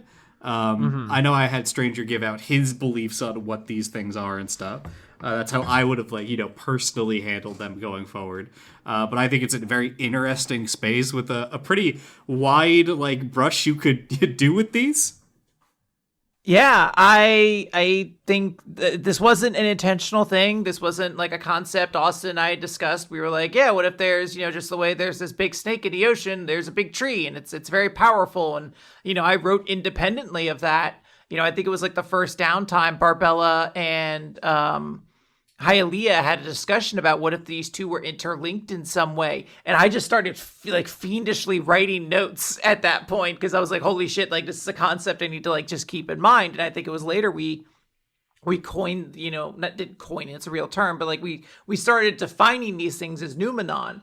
That was separate. I'd written that, like, I just knew that the new world was supposed to be weird and there's these different elements. So I think I was like, the ocean biome demands sacrifice. And that was classic. I love that. Yeah. I just wrote that when Slater is looking at the city, it looks as though it's breathing. And I don't remember if it was in the moment or just a little bit before. I was like, yeah, what if the city is just alive? And that started me spiraling down the rabbit hole of like designing this civilization biome, which continuously got referred to as the progress biome.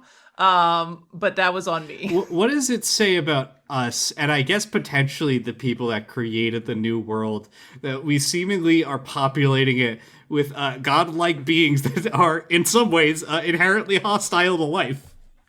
No, I bet a bunch of them are really nice. I bet they're cool. I bet there's some nice ones. There is going to be a season at some point where I'm sure we are going to have a nice, to a certain degree, the riddle snake and the banyan tree were both nice. The riddle snake blows up your head if you don't get the riddle right. Eventually. Look. I was just going to say, look, you don't have to actually go find, like, no one's making you find the riddlefish, okay? The riddlefish travels the ocean. It could show up in my backyard and go, what is the sound of one hand clapping? I'm a level 1 commoner. I have 4 hit points.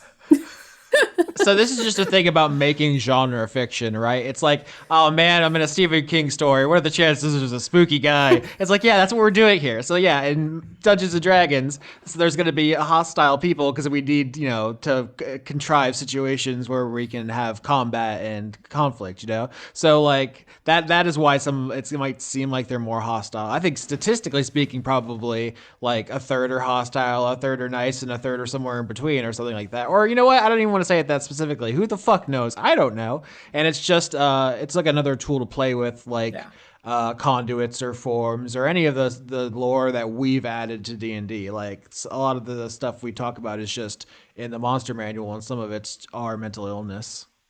I want to ask a question very quick based off that. Austin, which is I do not remember who asked this in the thread, but I know somebody did ask, like, what would have happened if Hylia hadn't died, if she had kept going? Do you think she would have been a martyr? Martyr being a concept used, what, like 4 seasons ago and hasn't really been used since. But it's like this thing that I believe still exists in the Dice Funk universe. And it was something I even conceptually held on to in regards to the White fight that I knew I wanted to have like a second phase to. So one idea I had was like, what if White dies, comes back as a martyr immediately, and you have to kill him again, but he's a lot stronger. But I was also like, no one's talked about it this season, so I didn't want to like bring that concept up out of nowhere. Yeah, if it was going to be like an important ongoing concept, it would need more establishing before it popped off as something relevant. I will say it's like you kind of unique to Dice Funk, but also not. It's literally what happened to our man JC, back in the day. I'm sure you're familiar with JC and his various works. No, tell me about him. Let me tell you the good news. Are there any books I can read? Can you turn a chair around and sit down in front of us? Yeah, absolutely. Oh, Jesus! I get it now. Yep, that's... I was like, JC. Michael Jackson? Oh my no, God. neither of those letters are right. That works at all, Quinn. It's our good friend Jekyll Caxon.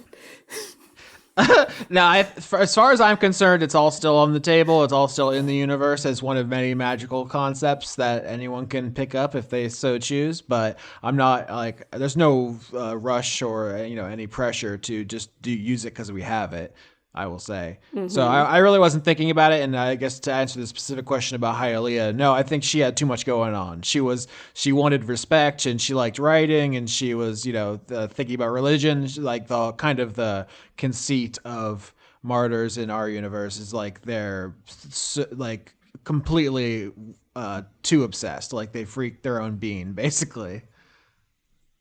I do conceptually, going back a little bit, like the idea that almost like how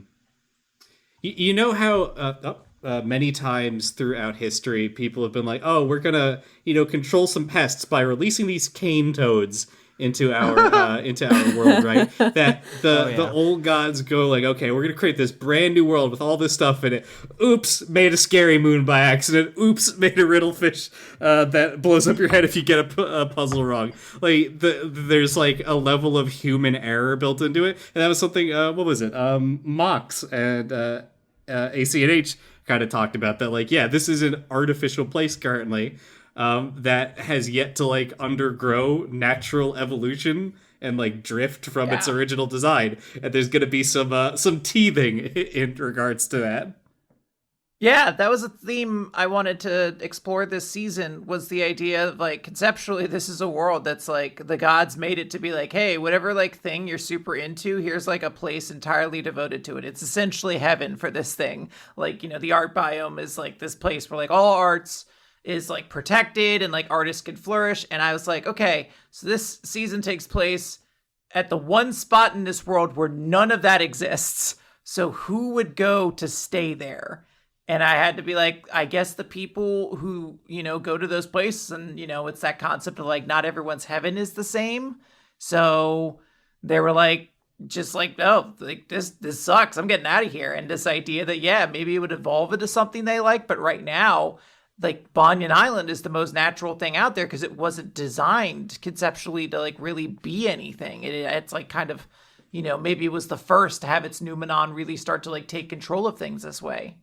It wasn't talked about in this season, but I think it would have been interesting to bring up that this place is meant to be like people in the Banyan biome want it to be like a peaceful place and build a community, right? But it's at the direct end of the world, and to get to it, it seems like one of the main ways is you have to go through the war biome. And I wish there was some, like, fallout or like dealing with the fact that, hey, even to get here is kind of fucked up and hard. Yeah, getting here is like a whole trek. Like you got to go through like a bunch of different biomes. Imagine if we made a whole season about that, and it Whoa. culminated with them fighting in the sky of the war biome on the way to making the peace biome. That'd be pretty cool. I mean, some of the characters would be a little rough. And you get to this biome, and then some dude goes, "Sorry, I didn't like the vibes of your best friend. Fuck off and leave." Yeah, I will say that was a kind of a theme of season 9, was like the hubris or the flawedness of the old gods. Basically, they're like, oh, we're gonna make a perfect paradise, and it's a fucking nightmare to everyone else. Like, that was a very intentional kind of motif in season 9. It was like, how do you even make like a utopia, which is a question that I of course foisted on the players, and they did Banyan Island to us. Mm-hmm.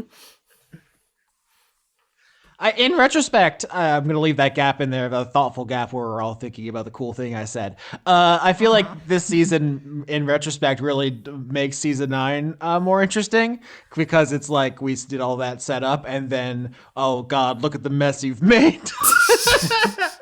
I can't believe you've done this.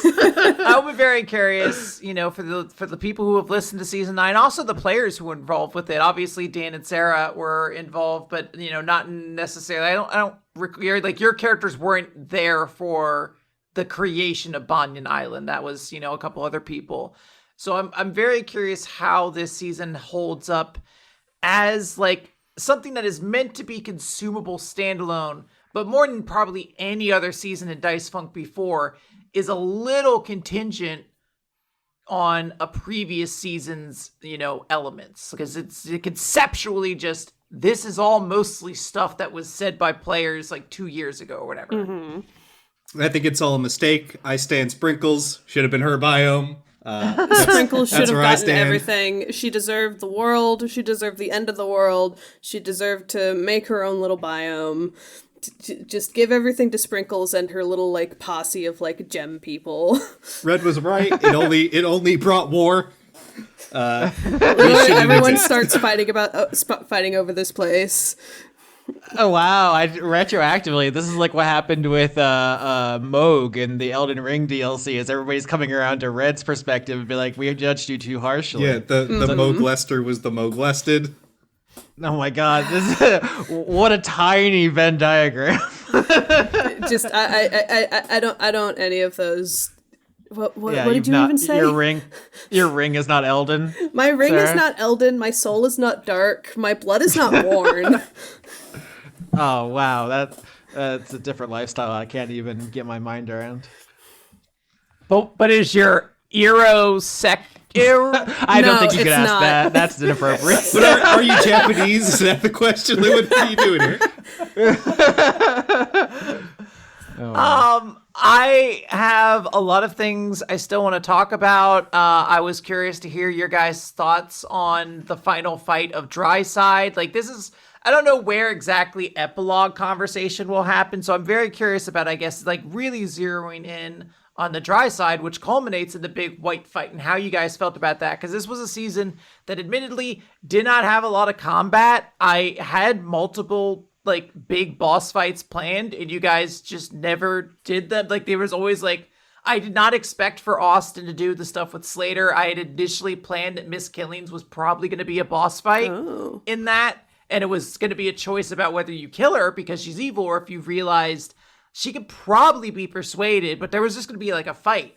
It was going to involve the hippopotamus. It was going to be like the Sakura Blossom Field. I had like there's like this small corner of the map that you could glitch into. You can see where the unreleased content was being developed. No, you're teasing me with all this beautiful combat content. Honestly, part of that is like because I'm aware of like Dice Funk's reputation for talking it out.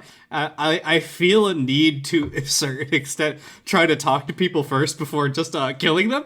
If it wasn't for the fact that this is Dice Funk, I probably would have had strangers attack Killings just straight up. Yeah. I think it's very interesting that you said that there was more combat planned than there was, because one of the other things that I kind of struggled with a little bit less than like the like talking and the narrative stuff is just like getting myself to wrap my head around how to do combat with like a spell oriented character, I had like printed out pieces of paper with like my characters like attack spells and rolls that they can do, and I just had them taped up to my desk for like half of the season because at a certain point like it was just a matter of like I can't remember what things I can do and how to do combat good.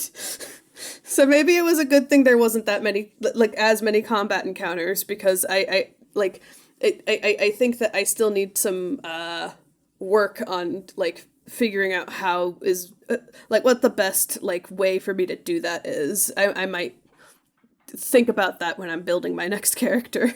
That said, to answer your question, I did quite like the white fight. I'm glad we murdered that white guy. It was a great thematic ender to everything. It comes off Stranger having a rather fucked up emotionally crushing vibe check, or personal self-image destroying scenario.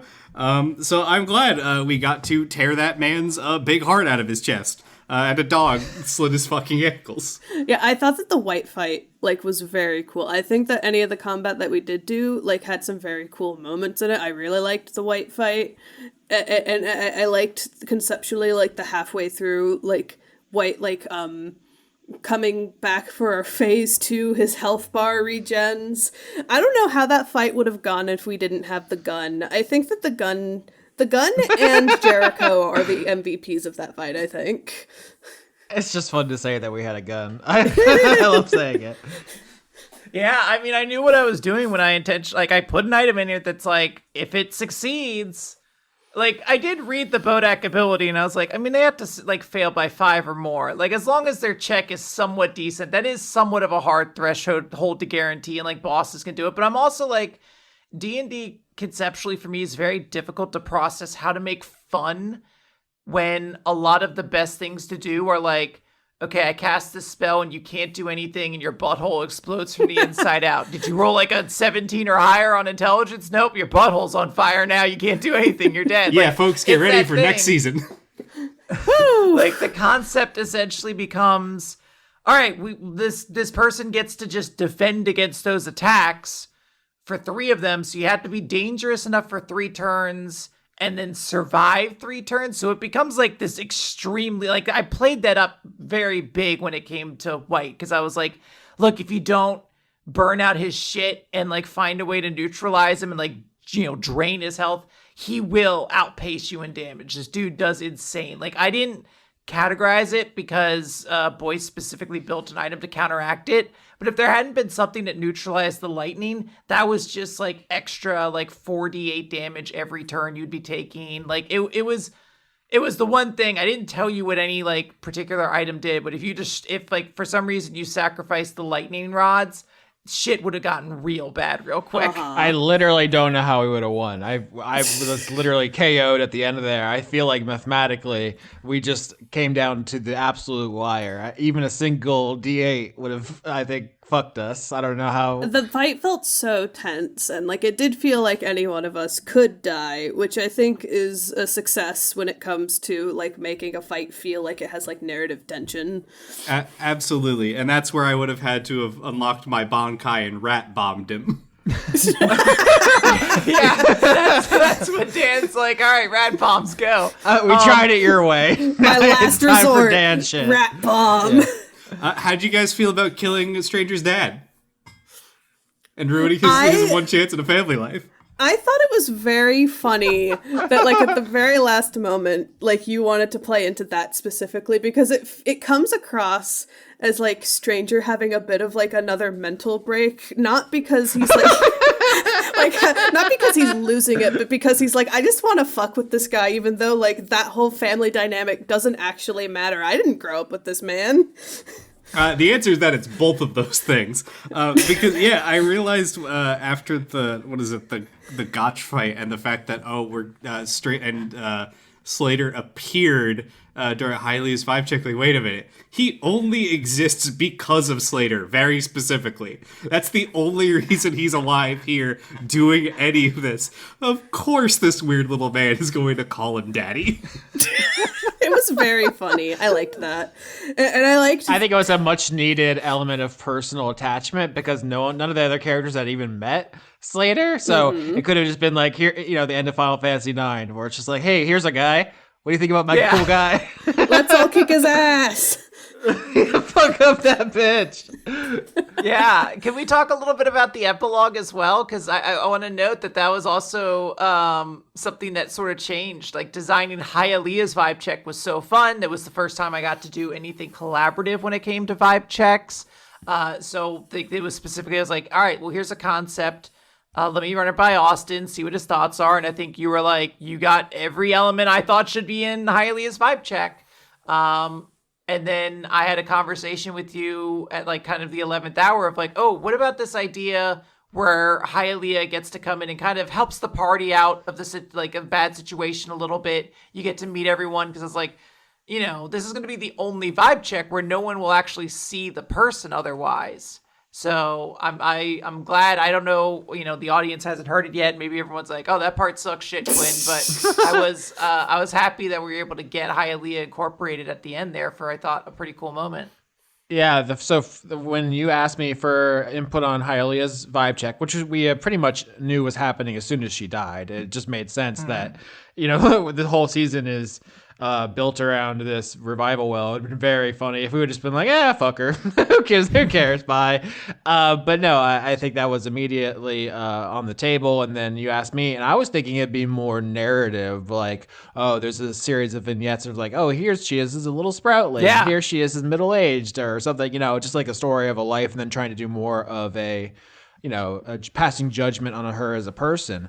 But then I think, you told me some of your ideas and you wanted to give all the player spotlights. And then, it was like, I don't know. I think it all worked out pretty well. The one feedback that sticks out to me was when you asked like what order the stuff should be in, and I said make it start off seeming really selfish with the Sproutling scholars before making it about her friends, because I thought that would be a funny subversion of expectations when you're like, oh god, this bitch only ever thinks about herself.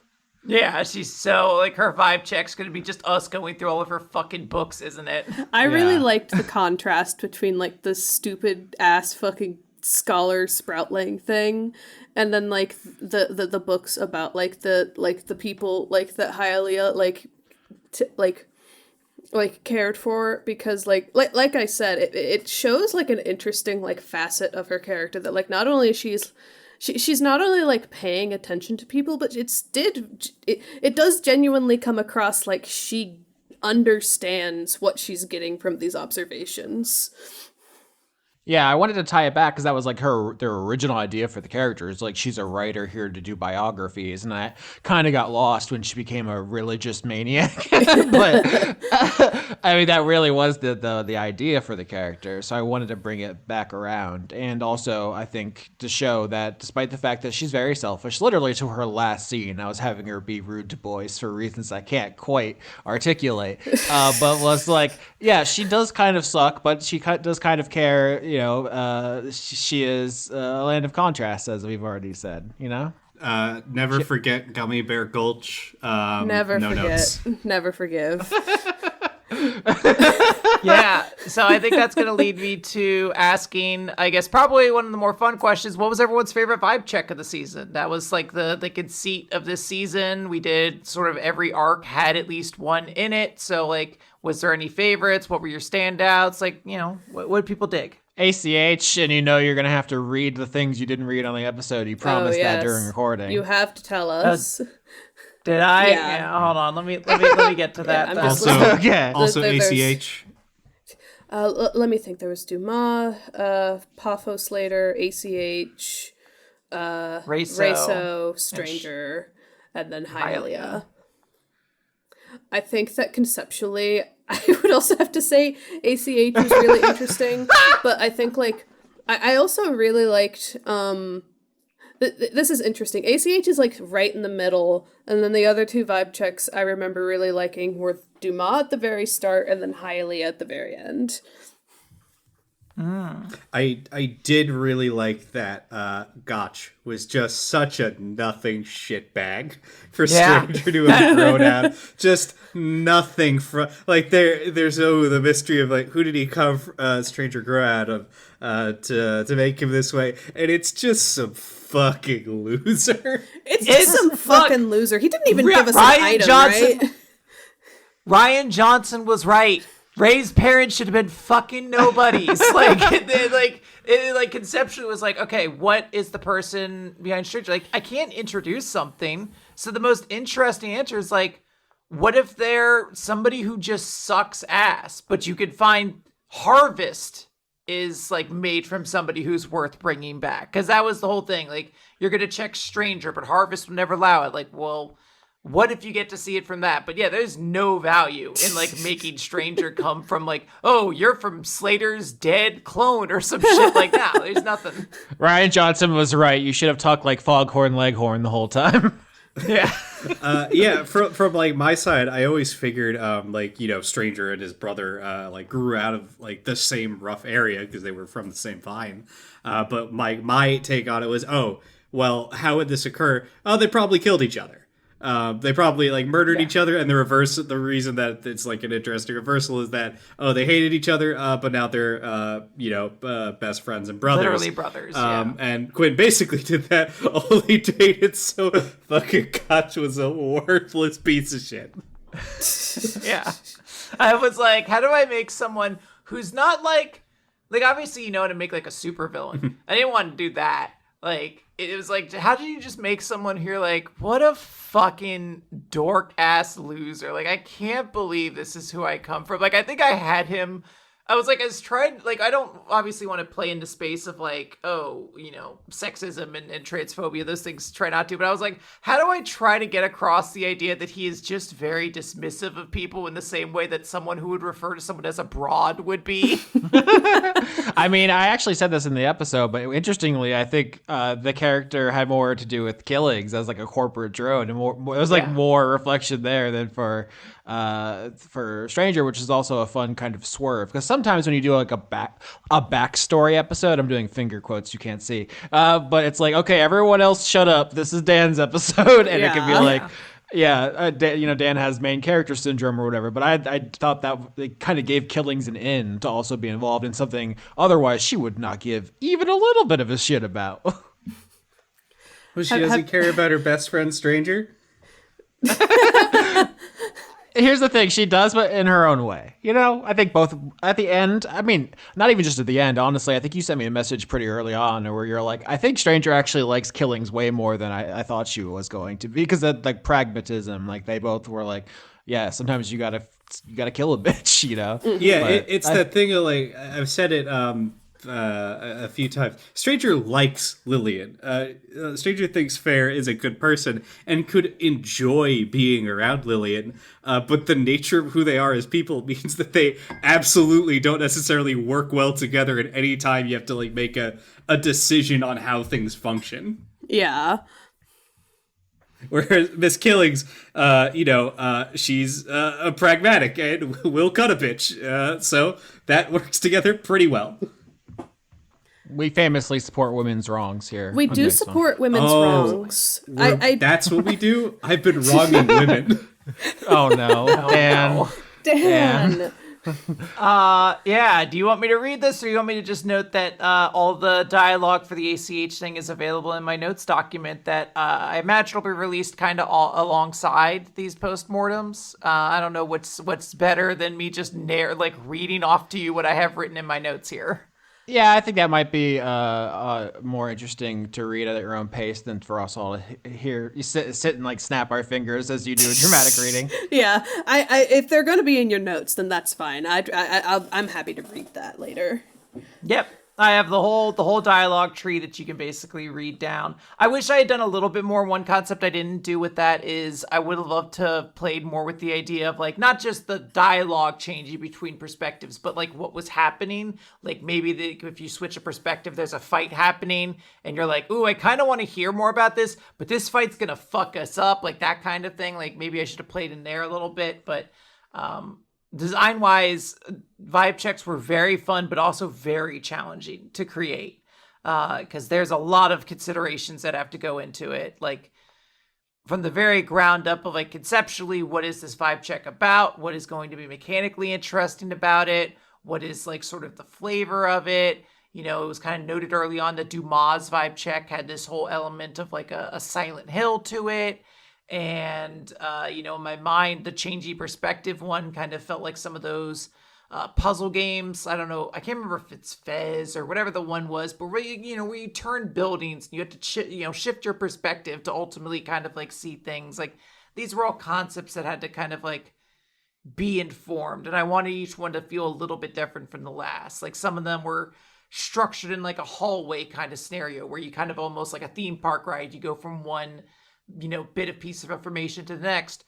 And then some like Pofos was deliberately meant to be expansive. You could have gone in any direction. The number of places available to you were based off of your investigation checks. You could have potentially, if you had rolled high enough, found out that Slater killed him, like that why Slater died ultimately for the reason that he did. Would have been known at that point, which would have, I think, killed any conversation anyone would have had about bringing him back. Like, Hialeah would have had to really work to try to convince anyone to bring him back if you found out he was just trying to game the system because he thought he deserved it. And Stranger would have just thought it was funnier to leave him dead at that point. Yeah. Stranger would just be like, yeah, man, just let him rot. Let me ask this, since you noted that there's like things that we missed here. Was there anything that we didn't pick up on or just didn't like fail the rules for that you wish we would have like gone over in story? Something that like you set up that just never ended up getting developed?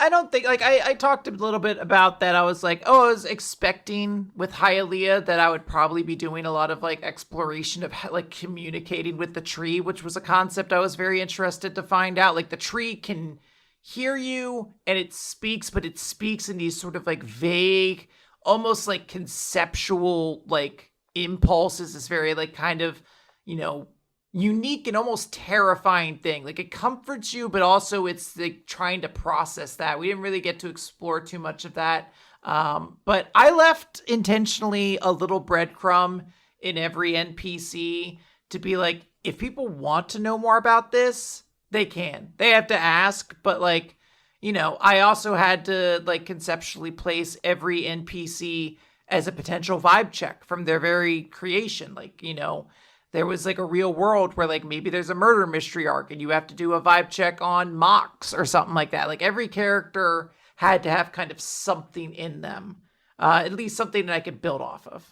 The one breadcrumb with the tree giving me increase my proficiency bonus when I seem to do a dark deal, I thought was very funny. We never explicitly followed up on that, and I don't know if I want to know necessarily, but I will simply say that if you had convinced more people to worship the tree, you would have gotten crazy strong powers out of it. I misunderstood that entirely. I thought that was representative of the deal you made with Slater and his influence at the time. Giving you a bonus, not the tree. No, I mean, I guess I won't speak to it too much. I'll leave it a little bit there. But I like the tree had goals and aspirations of its own. Mulch. The very nature of this being a Numenon based off a plant means that it's one of the few Numenon that we know of that is living. It is like a living creature. There is like a sentience to the tree that persists just because it's a biological thing it's constructed out of. And I was like, I had to play with that, but I didn't, I didn't want to force it, so it wasn't the thing the players looked at. So I kind of was like, all right, cool. I'm going to focus on my little guys, and I'm going to maybe try to make them say some things that'll make the characters laugh or cry or something. I don't know. I was kind of like, well, Hylie is the tree person with the connection to the tree. I can't go taking her stuff to do. And now Miss Killing's the tree person. I can't go talking to the tree. That's Miss Killing's job. Yeah, it never really occurred to me to there's like a part of me that never really thought to be like, well, maybe I could go talk to the tree as well and connect to the tree in a different way from Tree Pope, because it is very funny to me because that is the concept behind season 3, was that there is this barrier that was around it, and like very early on a player character was like, why don't we just talk to the barrier? And we're like, silly. Like I was waiting for that moment of somebody to be like, why don't we just ask the tree to help us? And be like, oh well, let's see what happens with that, essentially. Yeah, it just I guess I just like thought of the tree as like too immutable to think, well, it couldn't do anything else aside from vibe check. And maybe that's the more interesting way it should be like considered. Like maybe that is the more interesting way, that you're like, I don't know what this tree wants. Like whatever Speaker Mox here is like vague concepts. Maybe he doesn't even really know what the tree is all about. Like that's kind of, I think, an also really interesting place of mystery for something that is supposed to be conceptually unknowable. Yeah, I wanted to respond to the two of you saying that you didn't think about talking to the tree because I was already in that niche. I think part of the reason I had Hylia turn so hard into tree fervor was because the other two characters weren't doing that so much. And I was like, oh, this season is about the tree. If all three of us are kind of uninterested in the tree, it feels like we're not doing what we should be doing here. So that was part of like out of character why I leaned so hard that way. Obviously in character she had all this other stuff going on, but that's kind of why I made that change from insecure writer to like, I'm going to be the Pope. Yeah, I think it's one of the things like different player brain patterns. One of the things you talked about was I'm starting off as a fighter, but potentially I'm probably going to take levels in a religious class. And I went, okay, tree stuff, Hylia, I'm gonna just figure out the edges of how this works. Yeah. if that wasn't like your plan, I would have absolutely been like, what the fuck are you doing, tree? What's going on here? Do I need to get a beaver? Do you have like woodworms? What's going on? Yeah, I think there's maybe another version of this campaign where everybody is like, hey, let's talk to the tree, and that becomes a whole thing. What's the tree's ultimate goals? But I think this is also another way that it went, and it was much more about, Stranger's culture and Lillian's growth as a character and Hylia's deal and sort of her vision for the island, with Miss Killings then having to like follow up on that vision. It's just, I think those things are so conceptually interesting and cool that like I didn't give a shit that the tree didn't do anything. Like by episode 4, I was like, fucking who cares about this tree? Like these characters rule so much. In the version where we get more tree stuff, I feel like I leave this season less excited about Numenons because I'm like, oh, I guess we can just go through a quest and figure out what they're about. I just have no fucking idea what they're capable of. It's fun to have something that's so mysterious. Like, by about the start of season 5, we had a pretty good idea of what forms were. And then season 7 basically felt like a dissection of what conduits became, how the transition into martyrdom before you get guys moved on to different concepts. So Numenons feel like a new area to explore because we don't know if we can just go on a quest and figure out what the fuck their problem is. Yeah, I think it's very cool because I had all this stuff for the tree exclusively because I expected Dan to ask about it. I know Dan's such an interesting lore nerd that I in my mind I was like, well, inevitably Dan at some point is going to ask how does the tree do all of this? How does this? And I really do like that because we never answered it. It is just a mystery there at that point. None of the players, none of those individuals who inhabit that world understand how these things work, and that's just such a more interesting world building space. So now for the real important question, who are you shipping? Is this where we have to address the Lillian Reaper shipping? Oh, yeah. They act like it's a concerted force, but I feel like it's exclusively one person doing it. Like, it's like one or two people, like, Okay. kind of agreeing, like, this could be fun. This could be a good... this could be a fun ship. I thought it was very funny because one of my concerted efforts with Needles was, like, to make sure that I spent enough time with her so that, like, Lillian and Needles eventually ending up together didn't... like, felt like it was a satisfying payoff to that relationship, which I think worked out in the end. So like, it felt like... I thought it was... I as like someone who is like in fandom spaces, go ahead and ship whatever the fuck you want, man. I just thought it was funny because it's like, no, what if I ship Lillian with this other Quinn character who's like tough and kind of mean instead of the one that's set up in fair backstory. I'm still waiting. I think I might have said this about Barbella. I'm still waiting for someone to do romance so nasty. Someone to be to string someone along or cheat on someone. Like, we've never really gotten like vile in the space. I'm so excited. I am so excited. We've for next never season. gotten any toxic Yuri. We've never gotten toxic Yaoi. We need to get on that. Quinn, this is your noble task. Yeah, I am already preparing. I'm so looking forward to not... I don't want to say, like, intentionally I'm not going to. Obviously, everything is role-playing. But I am going in with my character having not had a healthy, successful relationship in her life, but having multiple relationships in her life. Uh-huh. Some of the stuff Quinn and I have talked about next season. Oh, my God. Ooh, it could get real interesting real fast. There has been times, not to like tease a season, obviously, when we're here to recap another, but there have been times Dan has said to me, like, what would your character next season do if my character does this? And I was like, kill you and then burn herself alive. I don't know how else to process what you suggested. Oh wow, we're really promising. We're writing checks. Yeah. I think I also want to pull us to that conversation of NPCs and downtime. This was a conceptual idea. I've said conceptual too many fucking times this episode. Someone take that word away from me, like the photos thing from Kingdom Hearts 2. Someone rob it from me. But like, we did something very different for Dice Funk. Instead of having characters interact with NPCs, we specifically had them interact with someone from the other side of this campaign. And I want to kind of hear from players what you liked, what you disliked.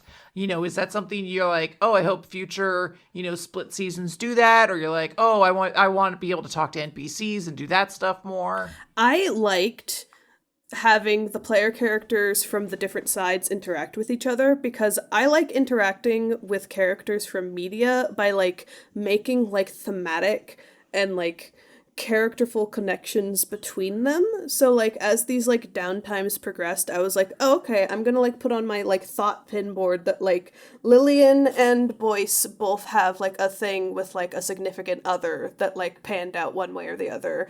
Reaper and Stranger both have like kind of like an aggressive like darker worldview. Hylia and Barbella are both religious. These are like interesting like threads that can get pulled on throughout the season. Even when you're listening to the separate arcs, you can like think back to like, oh yeah, like Barbella and Lillian are like having like opposite character problems. Yeah, it's a trade-off. It's neither good or bad. I mean, you lose a bunch of NPC interactions and you gain a bunch of player ones. I will say, I think it's kind of the opposite. So as someone who DMs a lot, I like, and also as a control freak, I like being able to mold and guide and tweak storylines in downtimes, being like, oh, your character is really concerned about this. Oh, you're working on this project. Oh, you're building a time machine, stuff like that. And when it's two characters, like I'm just sitting here watching Reaper and Lillian talk, and I can't do anything. It's like I'm like a legless soccer player. There's just no legal move for me, and that's distressing. Austin but also just vibrating in his seat. Yeah, I mean, whatever. I think it's important that I be quiet. This is like a big thing of the season, is like letting someone else take the reins up until the finale. But like, it was stressful for me because I couldn't do anything really. And that's why Austin's back to being the one GM next season. Sure, but we're also planning an Austin list season, so swings and roundabouts. That might kill him, folks. We'll see. I will say that, like, on the flip side of the things that I liked, I think the thing that I disliked is just like that loss of like NPC time. I think that's the obvious answer, but like there was a lot of like like things that we couldn't quite do with NPCs unless we like spent like more time with them during the arcs. And have to like balance all these things during like the plot guided arc parks that like in a more traditional season, like maybe we could have gotten the character interactions like kind of quarantined into the downtime and not had to worry about balancing that part. Yeah, like I mentioned that I kind of built my NPCs with like a little breadcrumb in them or something like that to like hook into and discuss it. Like I kept those open on the chance that someone did want to like specifically talk to them, but I also knew that I was going into this season creating an NPC for Lillian and creating an NPC for Stranger. So I was like, I don't know if they're going to be super interested, but I don't just want, somebody with nothing. So I was like, all right, I'm going to put some gender identity issues in Dumas. I'm going to put this creator story into Parks. I'm going to leave these little nuggets out here. This sort of fascination that Pofo has with death after seeing his mom pass. Like all these little things that characters, if they want to, can ask about, but hopefully you're still able to conceptually enjoy those characters, even if those conversations weren't had on the forefront. Yeah, I think it's like it's been said, it's a time constraint thing. It's like the thing you get in like a Mass Effect or something, right? There's no like time constraint there. You can have the conversations with all your party members to your heart's content, as long as there's no like timed mission going on or anything. But it's also like, look, I really want to know what your deal is about right now. That big giant's gonna kill us. We don't have time for you. Yeah. So yeah, I will say we're not going to have cross-party downtime for, literally years because the way the show is made. First, because we have single DM seasons, and then I think because season 13, the parties are not going to start on speaking terms. I don't know where they'll go, but that's my understanding. So it's not that like it was a failure, but it'll be years before we come back is all I'll say. Yeah, and sometimes you just need to do different things. Like, I think we've talked about, like, this is a show that's been going on for 10 years. Like, you gotta just do things different every so often. You can only play D&D exactly the same way for so long before it gets dry. Like, I'm sure we gotta put the spark back in the bedroom. Yeah, we gotta start using some handcuffs or something, babe. Maybe a partner. Like, can you go on some apps? Start using a map my now. dice funk. You're so stupid. It's like even on a wet side note, like I've had characters go down so many times that I was like, I only have so many ways I can injure a character anymore. So I think one of the only things I haven't done is had a character take a weakness or a vulnerability as a detriment. Like I've lost hit points, I've lost skills, like items have gone away, characters have lost eyes and limbs. I'm like, how many times can I do this before I have to think up something new? You're encroaching on the like Marvel Spider-Man. You're gonna lose your marriage next time you go down. Yeah. I really thought that we were going to come into this downtime and be like, yeah, I mean, we said everything we needed to say. We had many hour-long conversations. I think this is going to be a short one, and we are over 2 hours. So congratulations on us and being so good at podcasting. We are the best at podcasting. I do have a more character-focused question, which is just like, do you guys have like a favorite thing you got to do with like your character sheet or just like something that like you got to do in the campaign? Scorpion. That you had a lot of fun with. Yeah, there is a question in the Discord, I think, from Michael Wayne, which is just asking Dan what your favorite wild shape is. So I guess that's an answer to that question. Actually, it was turning into the T-Rex with polymorph. I've realized that I've played 2 characters in a row here where I have all of these options of things I can do, but I have limited action economy, and often the answer is turn into the thing with the most hit points and swing. So I've made a character for next season where I don't have choices like that. I'm no longer playing smart boy characters like Stranger or Buford. I get to be dumb this time. Yay! And then Austin, do you have anything that you had like as a favorite moment you got to do with your character, like either of them? I mean, exploding was incredible, and everything I wished it could be. It was perfect and beautiful. I will say, character sheet wise, I mean, the most fun thing about Hylia was just flavoring the normally pretty boring fighter abilities. Like you do, 1 stab or 2 stabs or 3 stabs, and it's like, no, actually, I have like a bunch of chains in my sword or whatever. I don't know. It just amuses me. I sometimes it seems like people are very limited by the way D&D is designed, but the way I think of it is like, people have been telling stories in the Earth IP universe for 3,000 years, and they're still making good Earth stuff. You know, you've seen Challengers, pretty good. So I don't think there's any limit on creativity, and I think D&D still has plenty of juice in there to suck out. So as far as playing a fighter, it was great for me. I loved exploding.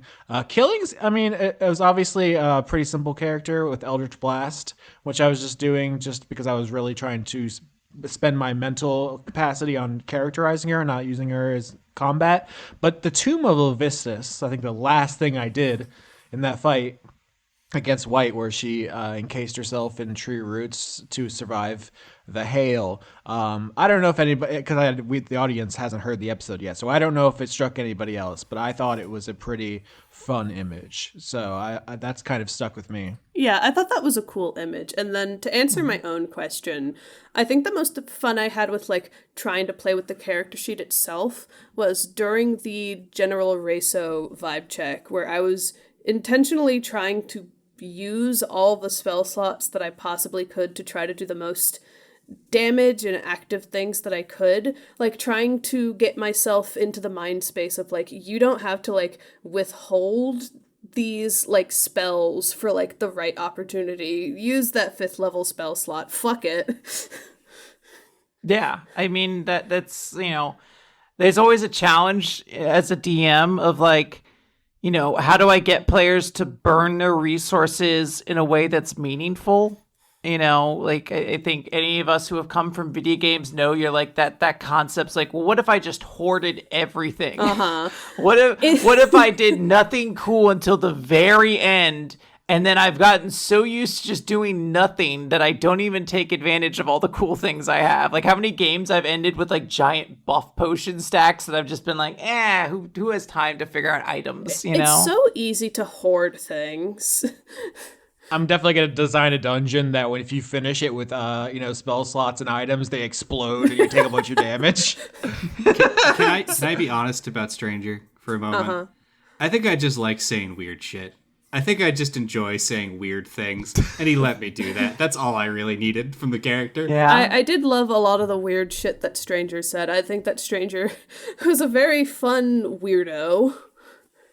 And then, like, I also liked trying to burn up as many spell slots as possible because I liked the even if it was only in my head, the narrative of like Lillian trying to take like the action of combat more seriously, like as we like geared up toward the White fight. Because it's like, they were using their sword a lot more frequently in the beginning because I felt like I should use the sword more and like save the spells for like when they felt like more appropriate to use. And then like over time I was like, no, I mean, I am a magic user. I should use my spells, right? I don't know about that one. It really made the Cassidy crit hype as fuck. It did. That was very cool. Yeah. I don't know if you want us to just at this point wrap it up, Austin, since you do have to eventually edit this. But I want to just say that I have to eventually edit this in 3 months. What are you talking about? yeah, well, I mean, like, eventually you're gonna do it and be like, why did you motherfuckers talk for 2.5 hours in a post-mortem? Like, well, why did you do this? Well, I think this is the part. Where we make wild calls and promises about the next upcoming seasons. Well, before we do that, I simply want to say, as the DM, I want to give a special and truly heartfelt thanks to all of you, my players. I was very, very nervous to record this season. Austin can physically attest to this. I was so nervous I couldn't stop going to the bathroom, like right before our first episode recording. I was like legitimately very, very terrified to do this. And it helped so tremendously to have really, really good players like yourselves who were so good about jumping in to situations and dealing with them, so interested in just having a conversation between yourselves. So I would have moments to like breathe and like start like planning what my next move would be as a DM. Just so grateful. Your characters are so immediately evocative and like fun to an audience that it took so much pressure off myself. So again, a gigantic thank you to all three of you for helping me through something that was really quite challenging for me to get through. Well, you signed up for more of it, so it must have gone well. Thank you very much, Quinn. But who is your favorite player? Name it specifically.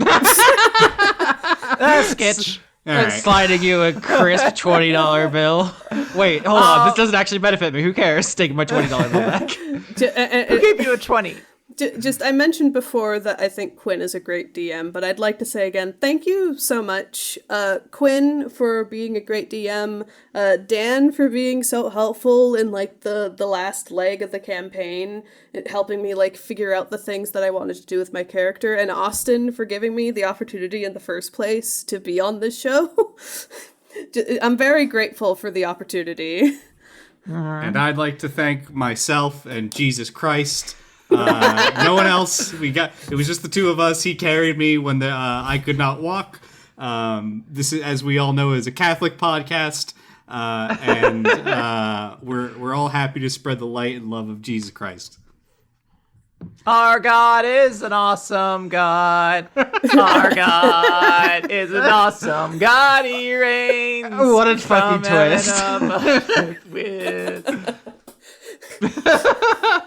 Can you imagine anything more off-putting than a sudden hard right Christian turn from your favorite comedy podcast? I was in a server the other day, and someone, like an unrelated server, not the Dice Funk server, where someone was talking about like my D&D campaign has to end soon because two of the main players like suddenly had like a hard turn to Christianity, and they're like, we don't want to play D&D anymore. That's devilish. And I was reading them talking about that, and I was like, what the fuck?